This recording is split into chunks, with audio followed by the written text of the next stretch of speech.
Good evening all and welcome. I'm going to be taking you to a tour of haunted hotels in tonight's video. So get comfortable and let the darkness take control. I'm sharing this story because I need to get it out of my system.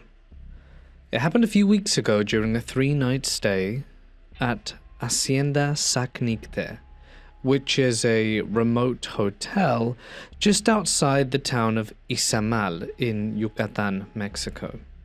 I had no idea it was haunted or any kind of reputation whatsoever when we booked it. It came up in a travel blog as a hidden gem.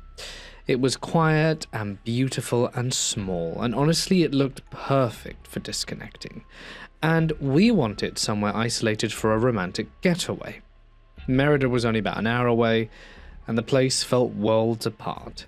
It's tucked back from roads amid high trees and lots of empty fields, and if you've never heard of it, which I don't blame you as it's only got like 4 or 7 rooms or something, it's a restored colonial hacienda with white stone walls, a few high arches, and a long courtyard, and a big pool that glows turquoise at night. The rooms are in low buildings around the garden, and it's all stone floor with some heavy wooden doors. We arrived late afternoon. Our rental car kicked up a surprising amount of gravel on the driveway. We were actually concerned we had damaged it, as we didn't want to be charged if there was some kind of damage. And the sun was just starting to set. The main building had the classic hacienda features of wide verandas and a few lanterns hanging on iron brackets. The whole place looked pristine, a lovely boutique that looked frozen in time. We were given a room right outside the restaurant area, and the restaurant itself had a handful of tables and chairs, all made of heavy metal. Remember this, as this will be important for later. We unpacked, explored the small amount of ground, and went to eat in Izamal, the village, and came back. Well, that night at around 2 a.m. I woke up, because I could hear a horrible screeching noise ripping through the silence. It was this metal dragging across stone, long and deliberate, like someone had gripped that heavy chair just outside the room and was pushing it slowly to make the most hideous noise. My heart slammed as I bolted upright. My boyfriend was dead asleep beside me. The sound cut off with a dull clunk, leaving me in total silence.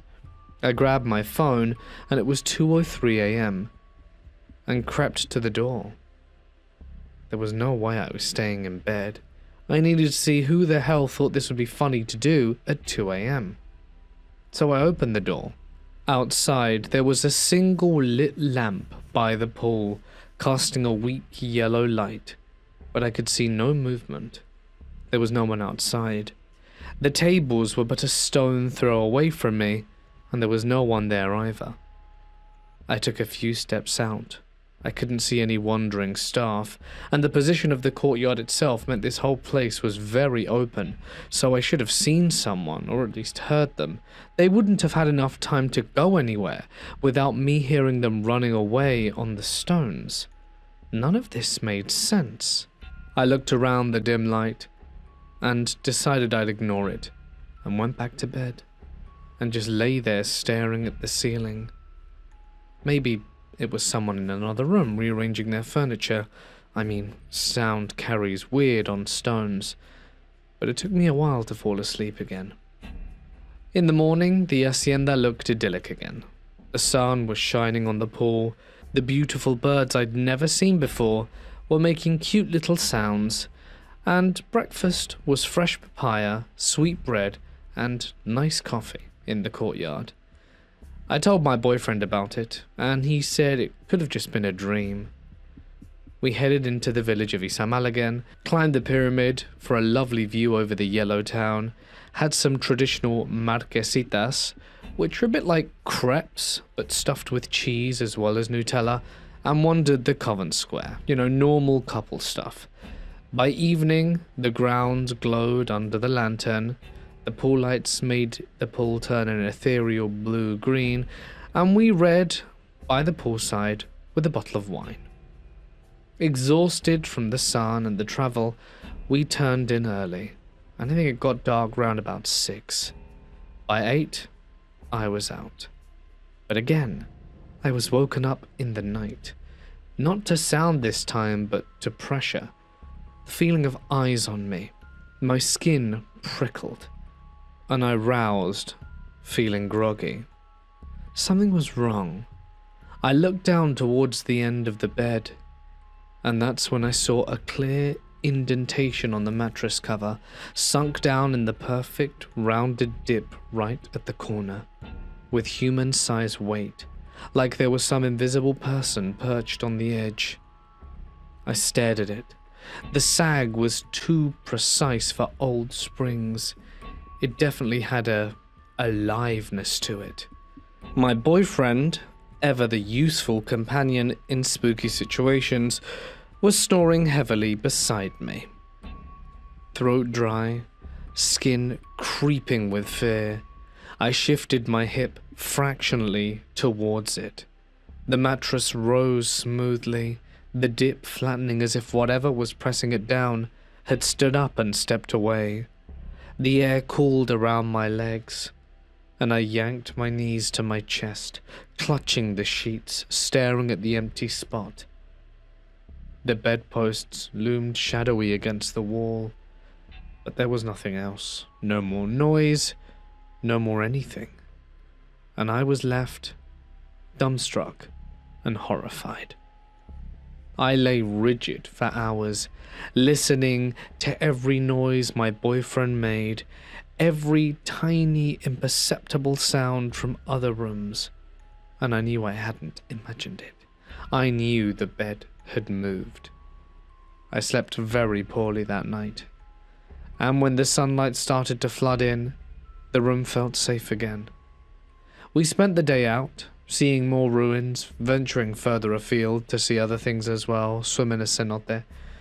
But the tension gnawed at me, and I was relieved that this was our last night in this hotel. I told my boyfriend again, but he told me I had probably just dreamt it again. I wasn't finding these answers very reassuring, and part of me wondered if I was losing my mind. As we had gone swimming, on the final night I crashed hard. I was bone tired. When halfway through sleep, footsteps yanked me awake again. I could hear soft scuffs outside the door, deliberate paces on stone. It didn't sound like shoes, more like bare feet. My boyfriend slept on, and I sat up listening. Another step closer. Maybe it was a fellow guest. But at this point, it didn't sound like they were just moving to their room. It sounded like they were just making the tappity-tap noises on purpose, perhaps to piss off fellow guests. And I had had enough. I opened the door to our room, and of course, the footsteps stopped.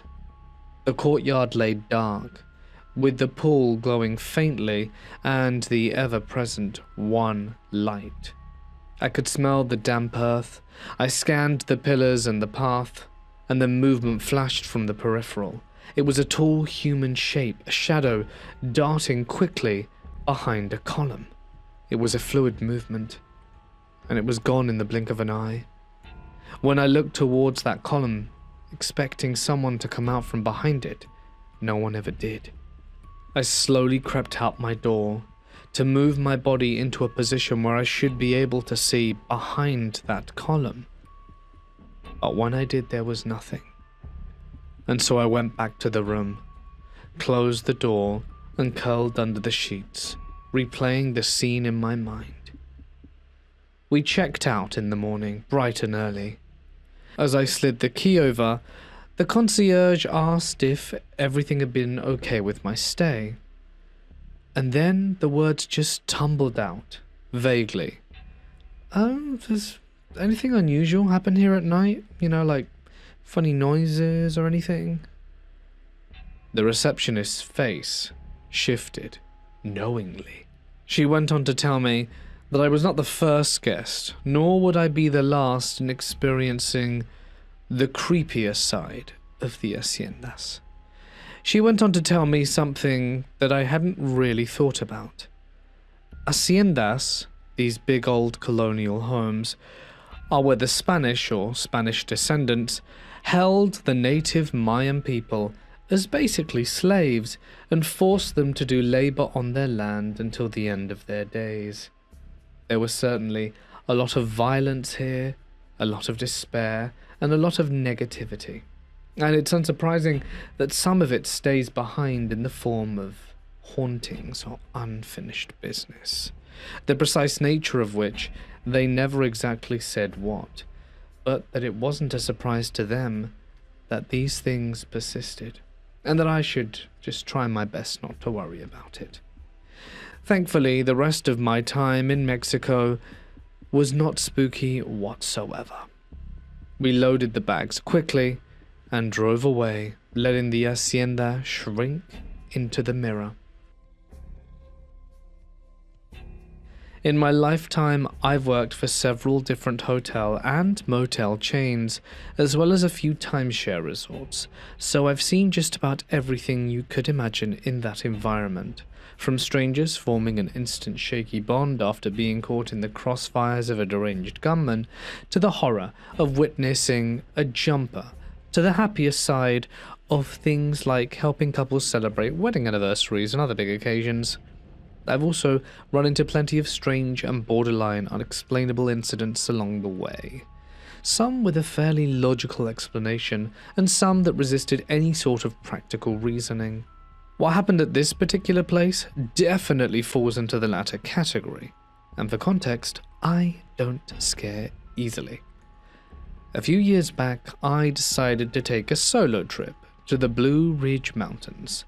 I like traveling, and this trip was meant to be a simple camping run. I didn't plan it in obsessive detail. I mostly knew which general spots I wanted to stop at and which routes I wanted to take. I've done solo camping trips before and they've never bothered me. I'm always well armed when I travel like that, so if anything were to jump out at me in the dark, be it animal or human, it would probably end up getting shot on sight before it had much chance to cause trouble. I booked sites at various campgrounds along my planned path, making sure each spot was reasonably close to the main road, so that if I needed to leave quickly for any reason, I'd be able to get out without navigating miles of back road in the middle of the night. I left after work on a Friday, drove for about 5 hours steady, and ended up on the outskirts of Bluefield, West Virginia. By that point, I was tired enough that the idea of setting up camp didn't sound appealing, so I decided to grab a hotel room for the night.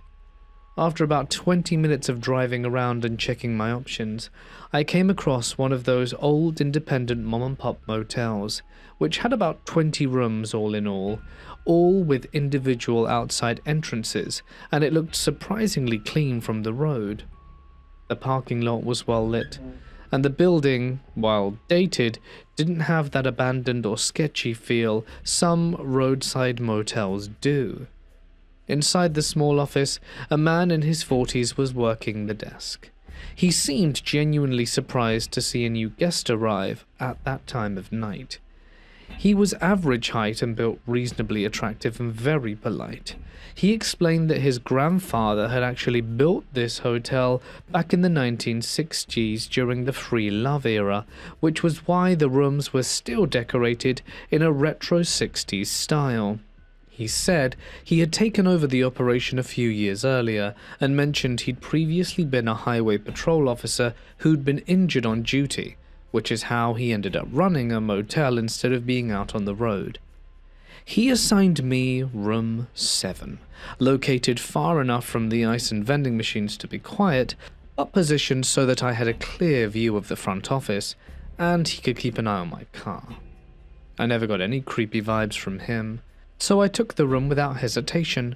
The rate for a double was cheap, so I checked in, took the physical key, and headed over. There were 5 other cars in the lot, and I figured one of them had to belong to the owner, which meant there were 4 other guests scattered around the property. I could see that rooms 4 and 10 each had a car parked directly outside, spaced out just enough that no one felt on top of anyone else. I grabbed my overnight bag and went into my room, and it looked exactly like he'd described, pure 1960s. I hadn't expected it to be so clean and well maintained. There was a full little kitchenette along one wall with a compact 2-burner stovetop, a small oven, a microwave, and a mini fridge, all neatly arranged. The bed had an orange bedspread with crisp white sheets underneath, no stains on the mattress, no suspicious marks, and thankfully no bed bugs. The furniture was dark panelled wood. The tan carpet was surprisingly intact, and the walls were covered in orange, green, and brown paper with funky swirl patterns straight out of an old catalogue. The cabinets even held basic dishes and a set of pots and pans, which made it pretty clear the place could be rented for long-term stays if needed. It was different and quirky in a cool way. I unpacked a little, took a hot shower, and then called the front desk to ask about any restaurants that might still be open. He told me there was a 24-hour cafe a few miles up the road that served good food and good coffee. But there wasn't any delivery service, so I'd have to go and pick it up myself, which wasn't a problem, and after getting a few suggestions from him, I phoned in my order, drove over, picked it up, and about 15 minutes later was driving back with food in my car. I took it to the room, sat down to eat, and ate like I hadn't eaten food in several days, and still had enough leftovers to stash in the fridge for lunch the next day. And that's when things started getting strange. After I had finished eating, I put the leftovers neatly into the fridge and headed into the bathroom to brush my teeth. When I stepped in, my toiletries bag wasn't on the counter where I was sure I'd left it, and none of my personal items were in their usual place. The realization made my skin crawl a little, because I clearly remembered putting everything away when I unpacked, and that included setting my bag right on the bathroom counter. Thinking I might be more tired than I realized, I went around the room and found my bag, sitting on the floor, next to the bed. I picked it up, pulled out my toothbrush and toothpaste and went to the bathroom, brushed my teeth, washed my face, and was trying to convince myself I'd absent-mindedly moved it earlier and simply forgotten. Then I turned in for the night. I must have been asleep for about an hour when someone knocked on my door. It startled me enough that for a second I thought it might be part of a dream, but then the knock came a second time, louder and clearer. I got up, went to the window, and saw a young woman sitting outside. She was thin with long blonde hair and appeared to be in her early 20s. I spoke through the closed door and asked her what she wanted. She said she needed to use my phone. I told her no, and she should go to the front desk instead. She glanced around but never looked directly at me, even though I was clearly watching her through the window. She turned to her right and walked out of view towards the office. I may not be a kid anymore, but I'm not stupid. That old "can I use your phone" trick is one of the classic ways people try to get you to open your door, and I wasn't about to fall for it. I called the front desk and talked to the owner, who introduced himself as Paul, and told him a young blonde woman had just knocked on my door and asked to use my phone, and that I had refused and sent her towards the office. He paused before answering and then said he was outside, standing by his car, smoking, and hadn't seen anyone walking around. He told me to look out my window at the office, and when I peeked through the curtain, he was there next to a Jeep, cigarette in one hand, phone in the other.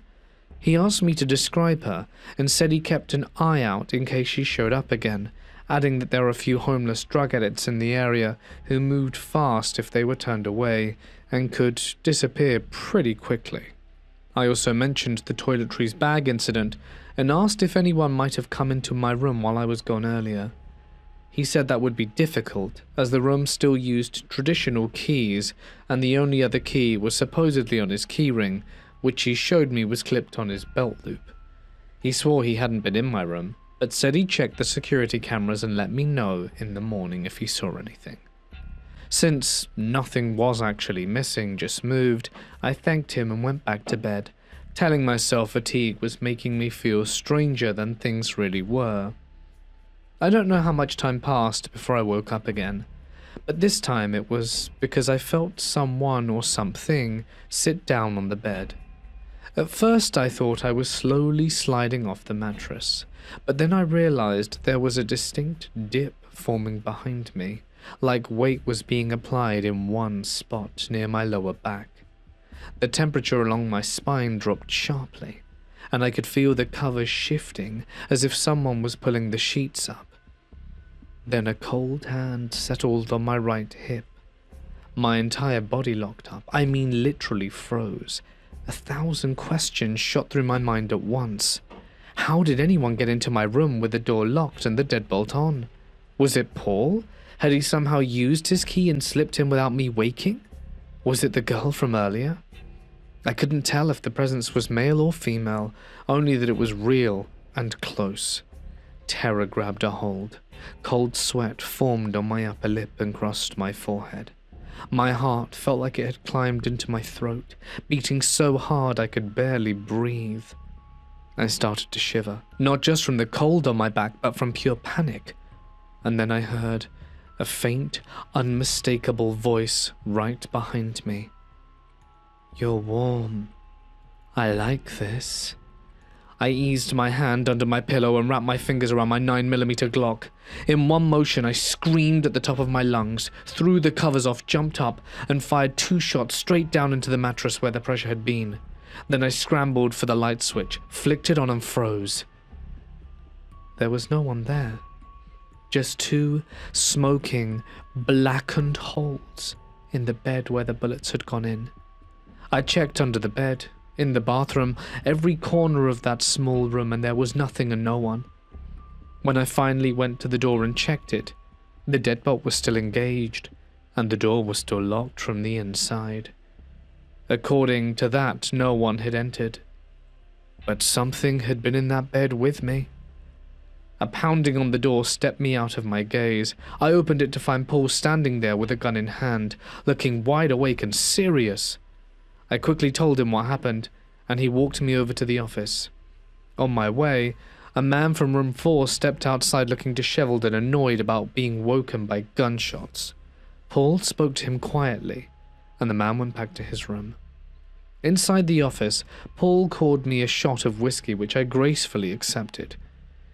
He then told me he had something important to show me on CCTV. He had already rolled the recording back to the time I arrived and had been scanning through it. On the screen, we watched me pull into the lot, go into the office, chat with him, check in, and then head into my room. About half an hour later, he pointed out my car leaving and coming back from the cafe 17 minutes later. You could see me get up with the food and coffee, go to my room and close the door.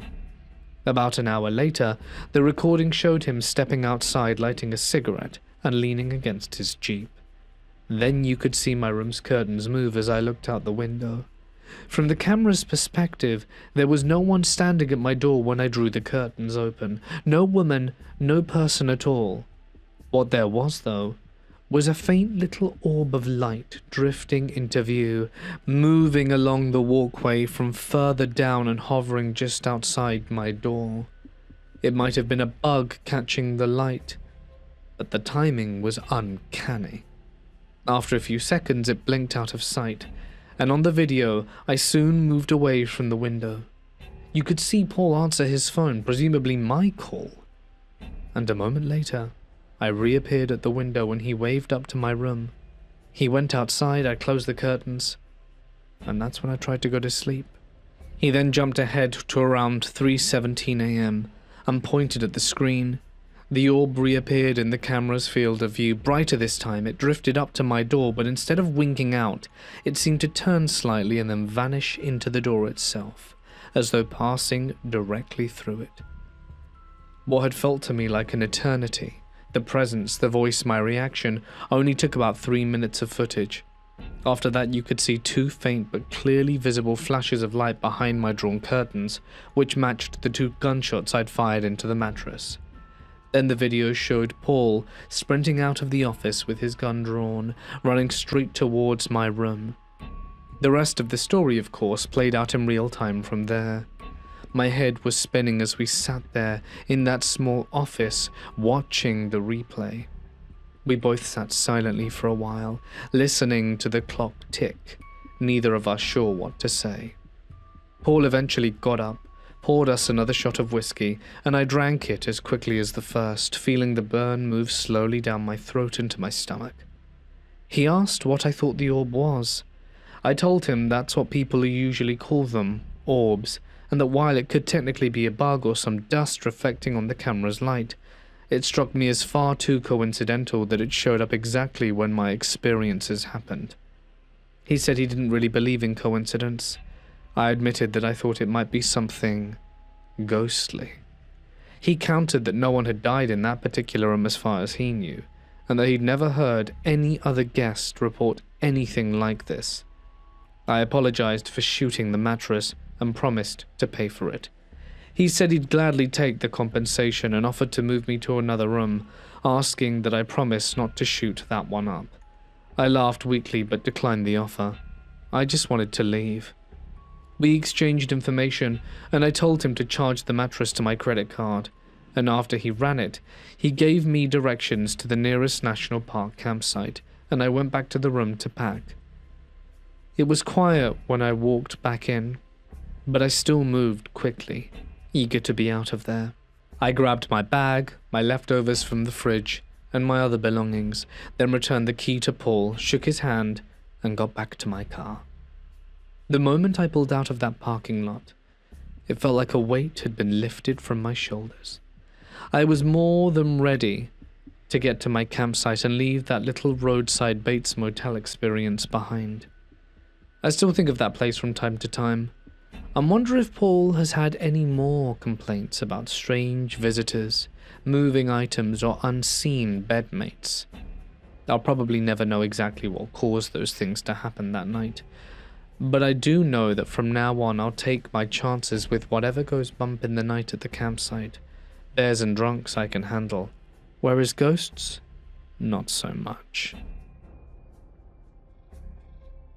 Let me preface this by saying I do believe in the supernatural myself, but consider myself generally skeptical on a case-by-case basis. I myself have not had any supernatural experiences in this room, so everything I say will be second-hand at best. For reference, I work at a small 40-ish room motel in the Midwest, in a relatively small college town. We're on the lower end of the budget in town, but much nicer than the other low-budget properties nearby, so we tend to serve people like the college students and their families, as well as pilot cars, truckers, and a handful of long-term contractors. We also acted to help quarantine college students during the pandemic, which is when I was hired in 2021. I have only one other worker at the front desk, an elderly woman called Trish. She's been working here since before I was born, and coincidentally has been working here through the location's past 3 owners and name changes. Currently, our hotel is owned by a man called Mr. Smith. Trish is Catholic, Smith is Hindu, and I am a Protestant. This religious information is relevant to later. In 2021, we had blocked out the entire second floor to be used by the college for housing for their COVID quarantine. They also stationed an RA there called Andy. Shortly after I started the job, we had a girl come in from the university for her quarantine. I went through the quarantine procedures with her, gave her a goodie bag Mr. Smith had made for the students, and the key to room 206. A short while later, she returned and said the room smelled awful and like something had died in there. Insisted it was like rotting meat. I thought this was strange because we disinfected all the quarantine rooms thoroughly after each stay, to the point where they only smelled like disinfectant, and did so strongly. But we had lots of rooms for the students available, so I moved her to a different one, and called Mr. Smith to let him know, and he asked me if I would check the room and sanitize it just in case. So I put on the gear and went up to the room. I didn't smell anything bad at all, but I also didn't smell the disinfectant either, so I sprayed the room again and left and didn't think much of it. A few months later, after the college quarantine period was over and we had our whole property back. At this time I was training a new hire on the overnight shift. Trish or I would do the audit first thing in the morning, and I was staying in 101 right off the lobby so that the new hire could come and ask for help if needed, and I could sleep. I had another job at the time as well, so I was effectively working 2 8-hour jobs 5 times a week. It was rough. One evening, a weekend if I recall, I checked a guest into 205, a sweet middle-aged woman. Everything seemed fine. She'd been in a few times before, and when the overnighter came in, there were no issues and I went to bed, hoping I'd get a full night's sleep. I never once did get a full night's sleep during this period, but it's always nice to hope. Around 3:30 in the morning, the phone in my room rings. It's the overnighter telling me he has a guest with a complaint, and he doesn't know what to do. He tells me that the woman at the desk is asking to be moved because someone in the next room is banging. Our overnighters' first language was not English, so I wasn't sure what this meant, but decided I'd shamble up to the counter in my pajamas at 3 in the morning. The guest, to her credit, apologized profusely and said she didn't need any credit or help, she just wanted to be moved out of 206. It was at this moment I remembered the earlier incident and became interested. I asked her what was going on and she said, "It's as if there's a person in the next room going through a very troubling time. I tried to knock on their door to comfort them, but they wouldn't answer. They're just sobbing and hitting the wall."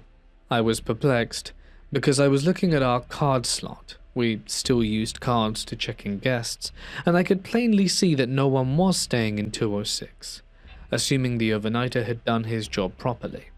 I didn't say this to the guest though, just apologized and moved her to a corner suite.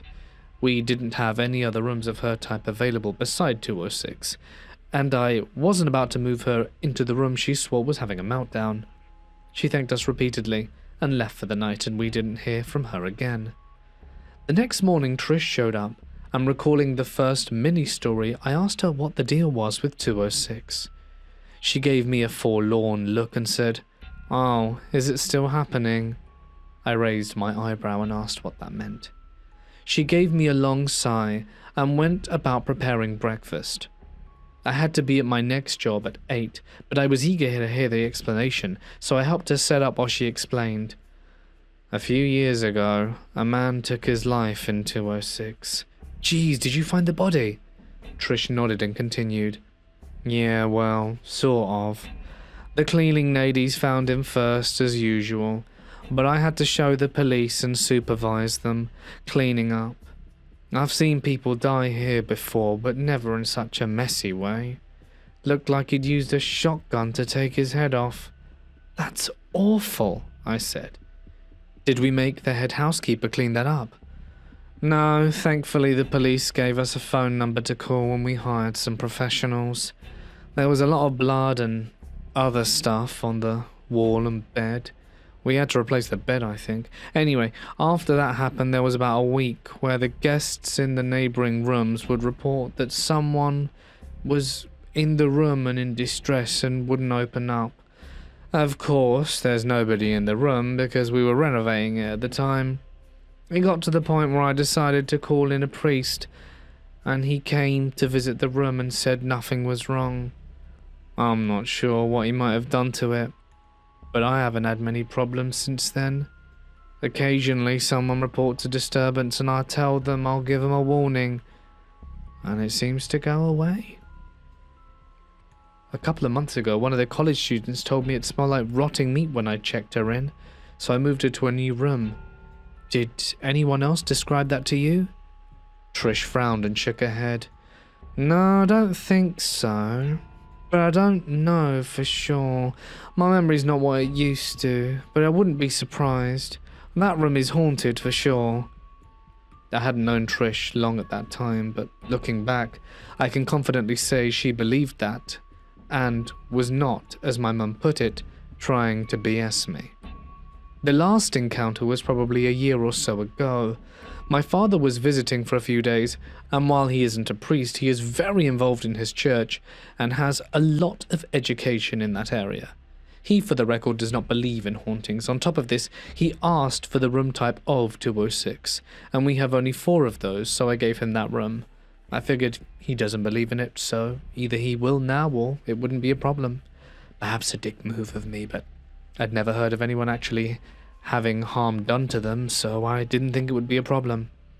He checked in and was due to stay for 3 or 4 days, and after the first night I asked him, "Hey Dad, how was your night?" I always ask this as a courtesy whenever any of my family stays, but obviously I had an ulterior motive here. My dad replies that it was fine, the bed was comfy, and he had to turn the AC off though because it was pretty cold. I asked if it warmed up after that and he just said it did. Dad was there for another few nights and didn't mention any problems with the room, until the last day after he'd already checked out. We were in a chain diner for breakfast and he asked for coffee. I remarked on this. He doesn't usually drink coffee and he responds, "I haven't been sleeping so well." I was a bit taken aback and did not think of the potential haunting anymore, and at that point I was like, "I asked you every morning how your night was and you always said it was fine." Dad nodded enthusiastically and said, "Oh, the room was fine. I just felt, not great. At night I had the same nightmare a few nights in a row." Dad does not usually talk about his emotions at all. I sometimes doubt he has them at all. So I was immediately thinking about Trish's explanation. I couldn't help myself and blurted out, "Trish said that room's haunted." Dad rolled his eyes and chuckled. "So you gave it to me, huh?" He didn't talk about the recurring nightmare anymore, and he hasn't brought it up since, but ever since then, I have been convinced 206 is haunted. I did try staying in that room one night myself. The building was being fumigated, but I didn't have any out of the ordinary experiences at all. Trish says this is because the ghosts fade away over time. Mr. Smith said not to tell guests any of the rooms were haunted. I didn't think he believes they are either, but he's got a little Hindu god at the front of the desk that I was told was a prosperity god of some kind, and he religiously rubs it any time he goes in or out. And that does it for me, folks. If there are any developments, I'll be sure to let you know. If anyone else has ever worked in a haunted hotel, I'd be very curious to hear it. My first job was at an old hotel that had been renovated and turned into a franchise spot, but you could still tell that it used to be something else. It even had a fancy historic name attached to it, something like the Old Regency Lodge, even though it was now just another chain off the highway. I worked there as a cook in the kitchen bar. My aunt also worked there, but she handled breakfast in the very early mornings. That meant she was alone at dawn setting up the buffet, and I was alone in the late evenings cooking bar food and cleaning up for the night. About 4 months into me working there, the hotel temporarily lost its liquor license. The bar shut down completely, but I still had to come in every morning, so for 6 hours straight, I'd be in a massive, quiet kitchen with maybe 5 orders total, and half of those were for hotel staff. And that's when things began to get uncomfortable. First off, the basement. Our clock-in room was down there, along with storage rooms and some kind of religious shrine the owners had set up. The ceilings were low, the lighting was dim, and a lot of it still looked original, with old stone walls and pipes running overhead. That area still had not been renovated. There were also old elevator shafts down there that had been boarded up and chained off in the laziest way possible. Beyond those were several empty rooms and long hallways I had never explored. Every single night when I'd clock out, I would get this overwhelming sense of dread. The best way I can describe it is that feeling you had as a kid when you'd sneak downstairs in the dark to grab a snack. I'd swipe my card, hear the beep, and practically sprint back to the elevator. But the worst area wasn't the basement. The kitchen connected directly to the hotel's ballroom, which were massive and usually empty during the week. There was a narrow, dark hallway that staff had to use to take out trash or dump fryer oil. At the very end was a door leading outside to the dumpster. I hated that hallway. Sometimes the staff entrance doors to the ballroom would be left open, and I swear every time they were, I felt uncomfortable. The ballrooms weren't pitch black. You could usually see the far walls and stacks of chairs pushed to the side, but on certain nights there would be this strange wall of darkness close to the doorway. I could still see the chairs and wall beyond it, but the space in front of them looked unnaturally dark, like a shadow with depth. It made my stomach drop every time. Eventually I stopped looking in that direction altogether, and just stared straight ahead whenever I passed through the hallway. But now for the real stuff I can't explain. There was a swinging door that would connect the bar area to the kitchen. One of the bartenders, called Megan, would come through it all the time to grab beers from the freezers in the back. At least 5 or 6 times, I clearly saw someone, a full human-shaped figure, push open the door and walk into the kitchen. I'd be cooking while listening to a podcast or audiobook with one earbud in. When I'd see Megan come in, I'd pause what I was listening to so that we could chat for a while. I'd wait, and wait, and wait, and after a bit I'd call out, "Megan?" To no answer. So I'd walk back to where the freezers were and there'd be no one. The kitchen would be completely empty. There was no way she could have left without me seeing her because the swinging door is directly in my line of sight. The figure always moved naturally too, not like a shadow flicker or trick of the light. It looked like a person casually walking in. Each time it happened, I brushed it off and told myself I must have imagined it. I never brought it up to Megan because I'd already felt weirded out enough working alone in that creepy place. But that wasn't all.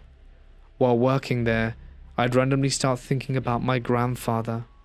He wasn't really present in my life growing up, and honestly I rarely thought about him at all. But in the kitchen, memories of him would come and hit me out of nowhere, vivid and detailed, like I was reliving moments instead of remembering them. Sometimes I'd go sit in the kitchen manager's office on my break, and suddenly get hit by a very strong smell my grandfather sent.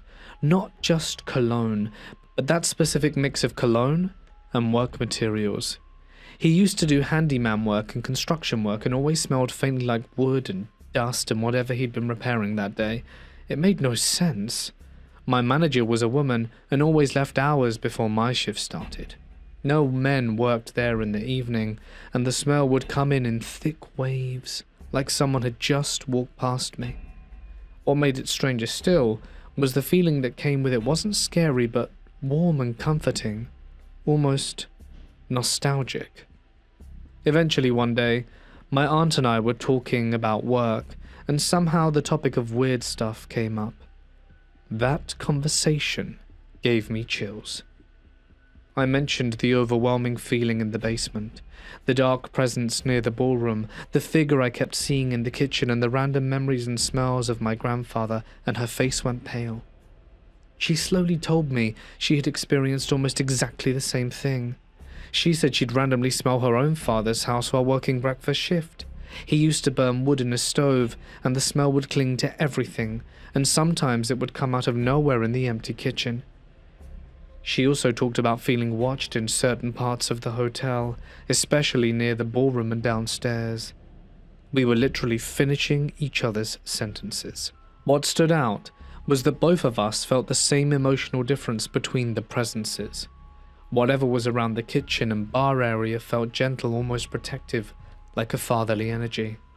But the thing near the ballrooms and the basement felt sinister, like something you didn't want there.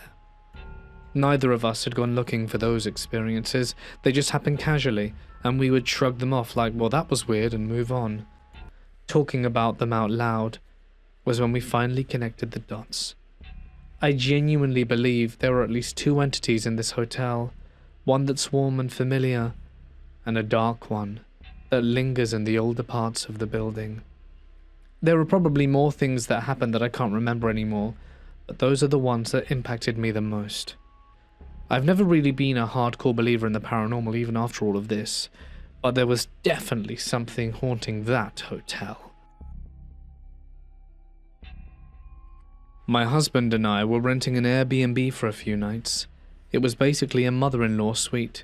It was literally one room on a solid concrete foundation. The first night we were getting ready for bed, and heard a loud growl from outside the window. We immediately looked out the window, and when we saw nothing, my husband went outside to look and still saw nothing. The next night we were just chilling, not thinking about this at all. We were both reading with no TV on or anything, and then the loudest, deepest growl I ever heard came from directly under the bed. The sound came from inside the room. We immediately freaked out and flipped the mattress, but there's nothing there. There's nowhere else in this room for anything to be. The next morning I went outside and inspected this little house thoroughly. There was no way for anything to be under the house, no crawl space or above. I told the lady who owned the property what we heard and asked if there had been any wild animals in the area that could make the sound. She said no. I googled this. Google said no. I've worked with dogs professionally for years. Not even the biggest dog could growl that deeply, let alone hide unseen in our room. Sometimes I'll be chilling in bed and remember this and still feel the pure terror that I did that night. It was late August in Nelson, British Columbia, when my family travelled for a regatta on the beautiful Kootenay Lake. My sister Elizabeth, my father and I drove our beat-up Dodge Dakota through winding mountain roads into town. The air was warm, and the haze from distant wildfires drifted over the hills, carrying the sweet, acrid scent of burning pine. Mountains rose around us like dark sentinels, and sunlight pierced through the canopy of slanting beams, spilling over the highway, guiding us towards the lake. Nelson appeared suddenly, a small city cradled between water and mountains, a once quaint and commanding place. Heritage buildings of brick and stone lined the narrow streets. We were tired from the drive and eager for dinner, but I remember even then feeling the building's imperceptible presence. Our room was a standard two-queen layout. When you entered, the bathroom door sat directly ahead. To the left was the bed my sister and I shared. To the right was my father's. The bathroom created a sort of dividing corridor, with just enough space to feel separate from one another. We unpacked, each of us taking turns in the bathroom. My father was ready first and left to meet our rowing coach Martin in the lobby. My sister straightened her hair in the bathroom, and I sat at the desk, writing a letter to my boyfriend at boot camp. That's when I heard the first knock. It was polite, just 3 taps, enough to make me think my father had forgotten his key already, and I rose and opened the door and stared into an empty hallway. The corridor stretched both ways, which was still, with not a single other door open. I couldn't hear retreating footsteps nor see anyone out there, and I frowned, closing the door, and told myself it must have just been my sister bumping something in the bathroom. When she emerged, dressed and ready, I told her I'd be down shortly, and she left with her key alone. I finished sealing the envelope when a second knock came. This time it was louder and insistent. A cold ripple of unease crept down my back. My sister had her key. My father was with Martin. Why knock, and why twice? I pressed my eye to the peephole, and I couldn't see anything. The hallway was utterly empty. There was no motion or sound. But all the same, I opened the door a crack, peeking out. Still nothing. My heart thudded as I stepped back into the room. I told myself I was imagining it, grabbed my bag and hurried down to meet the others. My father and Martin went to the lounge after, leaving my sister and me to return to our rooms. We slipped into bed, stomachs full, and that's when the faintest scratching started from inside the bathroom wall. It was soft at first, like the sound of mice, and we whispered back and forth, convincing ourselves that's all it was, until we fell into a restless sleep. I dreamed all night, but could not wake from it. Murky, oppressive nightmares evaporated by morning, leaving only an uncomfortable feeling in my chest. My sister was tired and she told me that she had heard footsteps pacing outside our door throughout the night. Our father chuckled when we asked if he'd noticed anything, brushing it off as his CPAP machine drowned out any sound. The next day passed like a reprieve. We spent it at the lake, prepping boats and preparing for races the next day. And after prep was finished, a couple of teammates, my family and I, went on an outing to explore the town. Nelson's shops and cafes were bright and inviting, a world away from the hotel. But that evening, after a team dinner at an Italian restaurant, our unease returned. We opened our hotel room door to a sight that made us cold. Every pillow in the room, from our beds to the chairs, had been arranged in a perfect circle on my father's bed. In the center of the circle stood one long, cylindrical pillow, balanced upright as if by unseen forces. The soft mattress should have made it impossible, but there it was, defying both gravity and logic. For a moment we said nothing, staring. Then my father exhaled sharply and began putting the pillows back.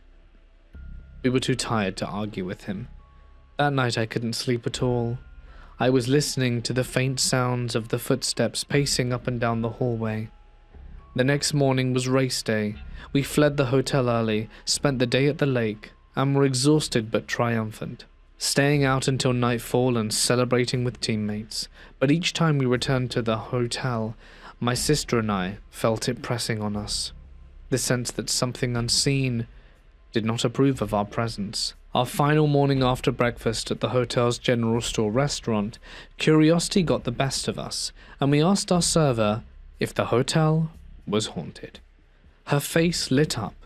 She told us of renovations stirring up activity, of a maid whose cleaning cart had been thrown across the hallway, of guests talking about unseen hands, leaving scratches that were impossible to inflict. We were relieved, strangely, to know that we were not alone in our experiences. And when we left the hotel later that day and drove out of town, Nelson looked as serene as it had when we'd first arrived, but I couldn't shake the feeling that the hotel still had other guests to torment. I'm just glad I wouldn't be in their number. I am currently trying to sleep outside the Farnsworth Inn in my car. I'm parked in the lot with the seat pushed back, with my boyfriend snoring on the passenger side. I'm still too wired to even close my eyes. Before I can get into what happened tonight, I will need to give you a bit of background, so what I'm about to say doesn't sound completely ridiculous. My boyfriend and I both grew up in genuinely haunted houses. His childhood home was serious enough that it was investigated and eventually exorcised, while mine was a creaky over 200-year-old house where strange things were just a part of the everyday life. Because of that, both of us consider ourselves pretty sensitive to paranormal activity and are not easily spooked by every random noise or cold draft. Tonight, though, whatever is in this place really pushed that sensitivity to the limit. We checked into the Sarah Black room earlier in the afternoon. As soon as we walked in with our overnight bags and shut the door behind us, I felt something brush along the back of my neck and down the upper part of my back, like a light, deliberate pass of air or fingers. I tried to brush it off as the air conditioner kicking on, all my nerves reacting to finally being in a famous haunted inn, and told myself not to overreact before anything actually happened. After settling in a bit, we took out some of our ghost hunting equipment, the spirit box, our little dead bell, and a couple of cat toys with motion-activated lights that we set carefully in a drawer and on the floor to use as simple detectors. Around 4 p.m, nothing particularly dramatic happened with any of them. The occasional door handle jiggled, or distant creaks that echoed through the walls, but we chalked that up to other guest doors closing, the old wooden structures shifting, as well as the normal hotel noise that just travels through an old shared building.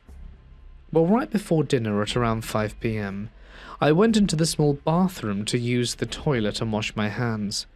While I was standing at the sink, the cat ball we'd put on the vanity across from me suddenly lit up and started flashing repeatedly. It sat there rolling and blinking like something had tapped it, even though it was on the other side of the room and nothing else was moving. When it finally stopped, I walked over to it, trying to find a rational explanation. I touched the vanity, shook the desk a bit, and walked around the ball. I even bounced on my toes a few times to see if vibrations from my movement would set it off again. It stayed completely still and dark, no matter what I tried. Later, during the cellar tour, we found that this was reportedly the exact spot where a man named Jeremy died, and that bit of information lodged itself firmly in the back of my mind for the rest of the night. After dinner and the tour, we got back to the room, opened a bottle of wine, and pulled out our equipment again. We ran the spirit box for a while, listening for clear responses or unusual interference, but nothing particularly strong or convincing came through. I guess you could say we were slightly disappointed but also relieved, and we decided to start getting ready for bed. And that's when everything changed. I suddenly caught a strong, distinct waft of perfume. It smelled like an older, floral fragrance, nothing like what I wear, and it came out of nowhere in the middle of the room. At that exact moment, the cat ball on the floor lit up and began flashing furiously, and the dead bell, which hadn't made a sound all evening, started to ring in clear, chiming bursts.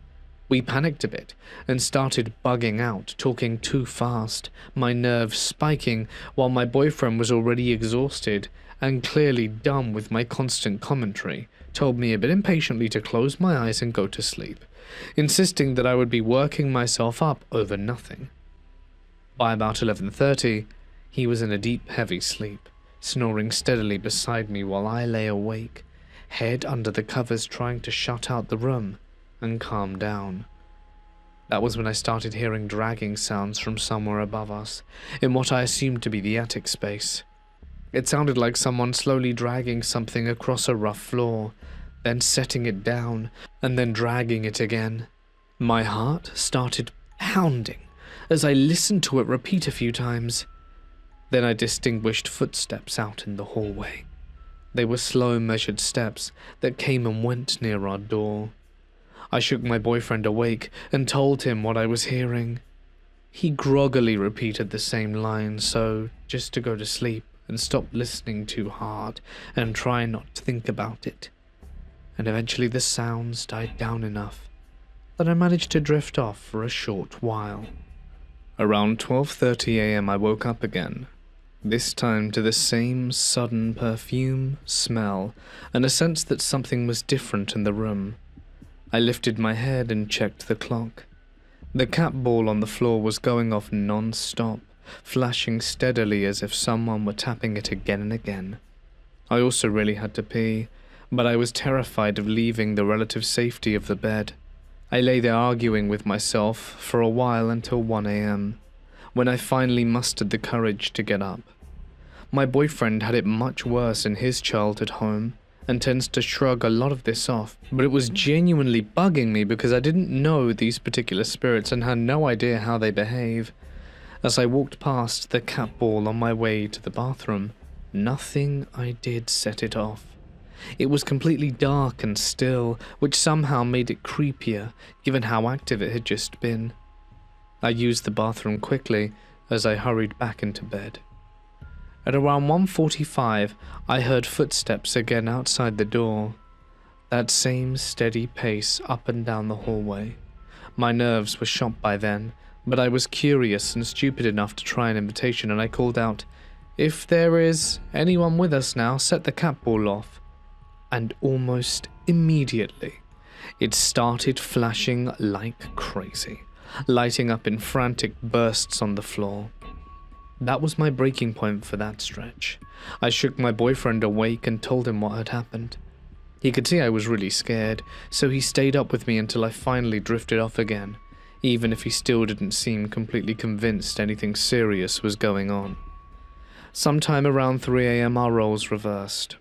I was finally asleep, exhausted and oblivious while my boyfriend lay awake in the dark. He later told me that he heard 6 very loud, hard knocks on our door in a row, followed by the sound of someone pushing or rushing against it, as if trying to repeatedly force their way into the room. He said it sounded like whoever or whatever it was throwing its weight against the 3 separate locks on the door, testing them one by one. Then the doorknob started turning and rattling like someone was absolutely determined to get inside. He was lying there wide-eyed, trying to calm himself down and rationalize what was happening. But he didn't wake me up because he knew I would completely freak out, and he didn't want to escalate the panic. Eventually the knob stopped moving and the knocking ceased. Just when he thought it might be over, he said the entire bed suddenly yanked and shook in one clean, powerful motion, like something had grabbed the frame and given it a hard single jerk. When he checked the time, it was about 3:35 a.m. And from then on he heard the door, noises and footsteps continue off and on again as the hallway activity carried on outside. I woke up around then, as he was finally starting to doze off, and the first thing I noticed were the footsteps in the hall pacing back and forth outside our room. I immediately started freaking out, and that's when he told me very calmly what he had just experienced with the knocks, the door handle, and the bed shaking. Hearing that he'd gone through all of that and stayed relatively unfazed while I slept on only added to the sickening feeling in my stomach. No matter how composed he tried to be, those are not the kind of things you brush off easily. By about 4 a.m., I'd hit my limit, finding out there had been 6 heavy knocks, attempts at the door, and a violent bed shake on top of everything else pushed me over the edge. I decided I wasn't going to lie there and wait to see if something was sitting at the end of our bed or looming over me. The number of knocks and the intensity of the shaking felt unmistakably malevolent to me, not just playful or curious. I'm sure I'd irritated him with my fear and constant what-ifs, and he was definitely exhausted by then, but I told him plainly that I was done. I wasn't comfortable in that room anymore, and I was heading out to the car to try to sleep somewhere that at least had a locked metal shell around us instead of an antique wooden door that something had already tried to test. Now it's almost 8 a.m., and instead of waking up in a historic cozy room at the Farnsworth Inn, I'm parked outside in the chilly morning air, typing this all out on my phone while my boyfriend sleeps in the passenger seat, finally catching some rest. I'm severely sleep deprived, my nerves are shot, and I'm sure some of this might come across as jumbled, but that's my chaotic night. If anyone needs clarification or anything, just let me know. I just needed to get this all off my chest. Hey guys, it's Mort here, and thank you so much for listening. I hope you've enjoyed tonight's stay at the Haunted Hotels. If you did, you can let me know down below. I'd like to extend a huge thank you, as always, to our members and patrons, whose names can be seen on screen. And if you'd like some additional perks, feel free to follow the link down below to find out more. But that's it from me, and I'll see you on Thursday for even more scary stories. Until next time, stay awesome, and good night. Good evening all, and welcome to day 4 of Cryptid Week. I have a thrilling collection of cryptid stories for you to enjoy tonight. Before we begin though, I would like to gently remind everyone that YouTube is putting a lot of focus and energy on shorts right now, so if you want to keep supporting your long form creator friends like me, your sub and bell icon and the odd like here and there would go a hell of a long way to keep us running. But for now, it's time to get comfortable and let the darkness take control. This all happened in Hungary back in 2002, out in the middle of Eastern Europe. My father spent most of his life deep in the forests around our home, a passion that started when he was just a small boy wandering off on his own. According to my grandmother, it was almost normal back then for him to go missing for 2 or 3 days at a time in their local forest, even at the age of 6, as he started walking around enjoying nature without a care in the world. So after she and the family realized they couldn't really stop him from hiking out like that, it became a regular thing for him to disappear into the trees whenever the mood struck.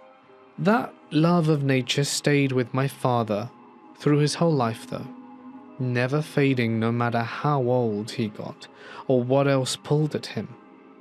He went out hunting and camping regularly even now, knowing those woods like the back of his hand from years spent out there alone. So I am telling you all of this to give you some context about the man, since he spent his whole life surrounded by nature, could recognize every sound that came from the trees, and knew every animal at a glance without ever second-guessing himself. He told me this story for the first time 10 years ago, sitting us down one evening with a serious look on his face that I hardly ever saw. As a skeptic back then, I didn't pay much attention to it at first, since I believed it to be a tall tale he came up with to entertain or scare us kids around the fire. That was when he started retelling it, from time to time over the years, yet every detail stayed exactly the same, and I noticed he got visibly nervous during its retellings. So I began to take it seriously after a while, realizing this was not like him at all, since he was not easily scared of anything in the woods after a lifetime out there. That was when I felt like I could trust him completely with this, and started to believe his story came straight from something real that he lived through. He always stuck to the facts without embellishing, which made me listen closer each time he brought it up. Now for the story. There was one time he spent the night out in the forest with his dog, a dachshund he had trained specifically for hunting through the underbrush and brush.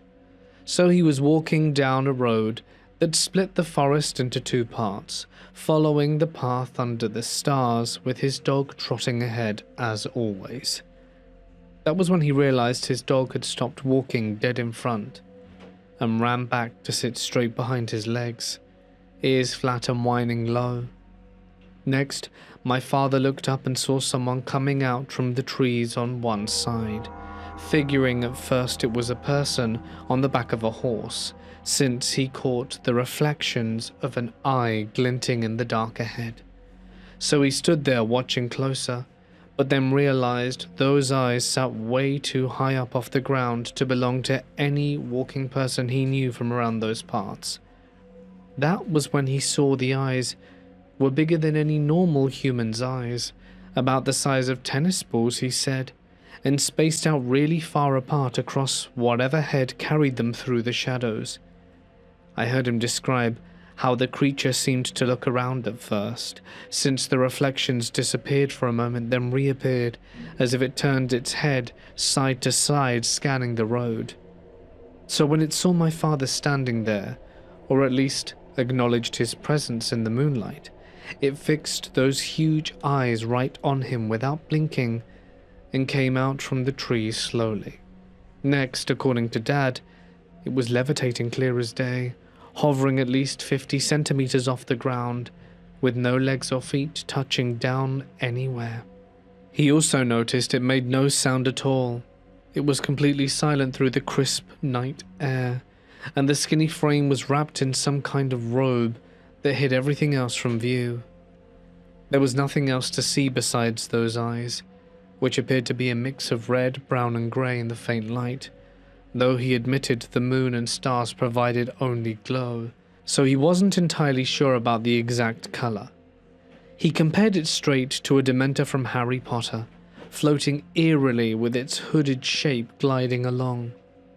The creature did not confront my father or come any closer to where he stood with the dog trembling behind him.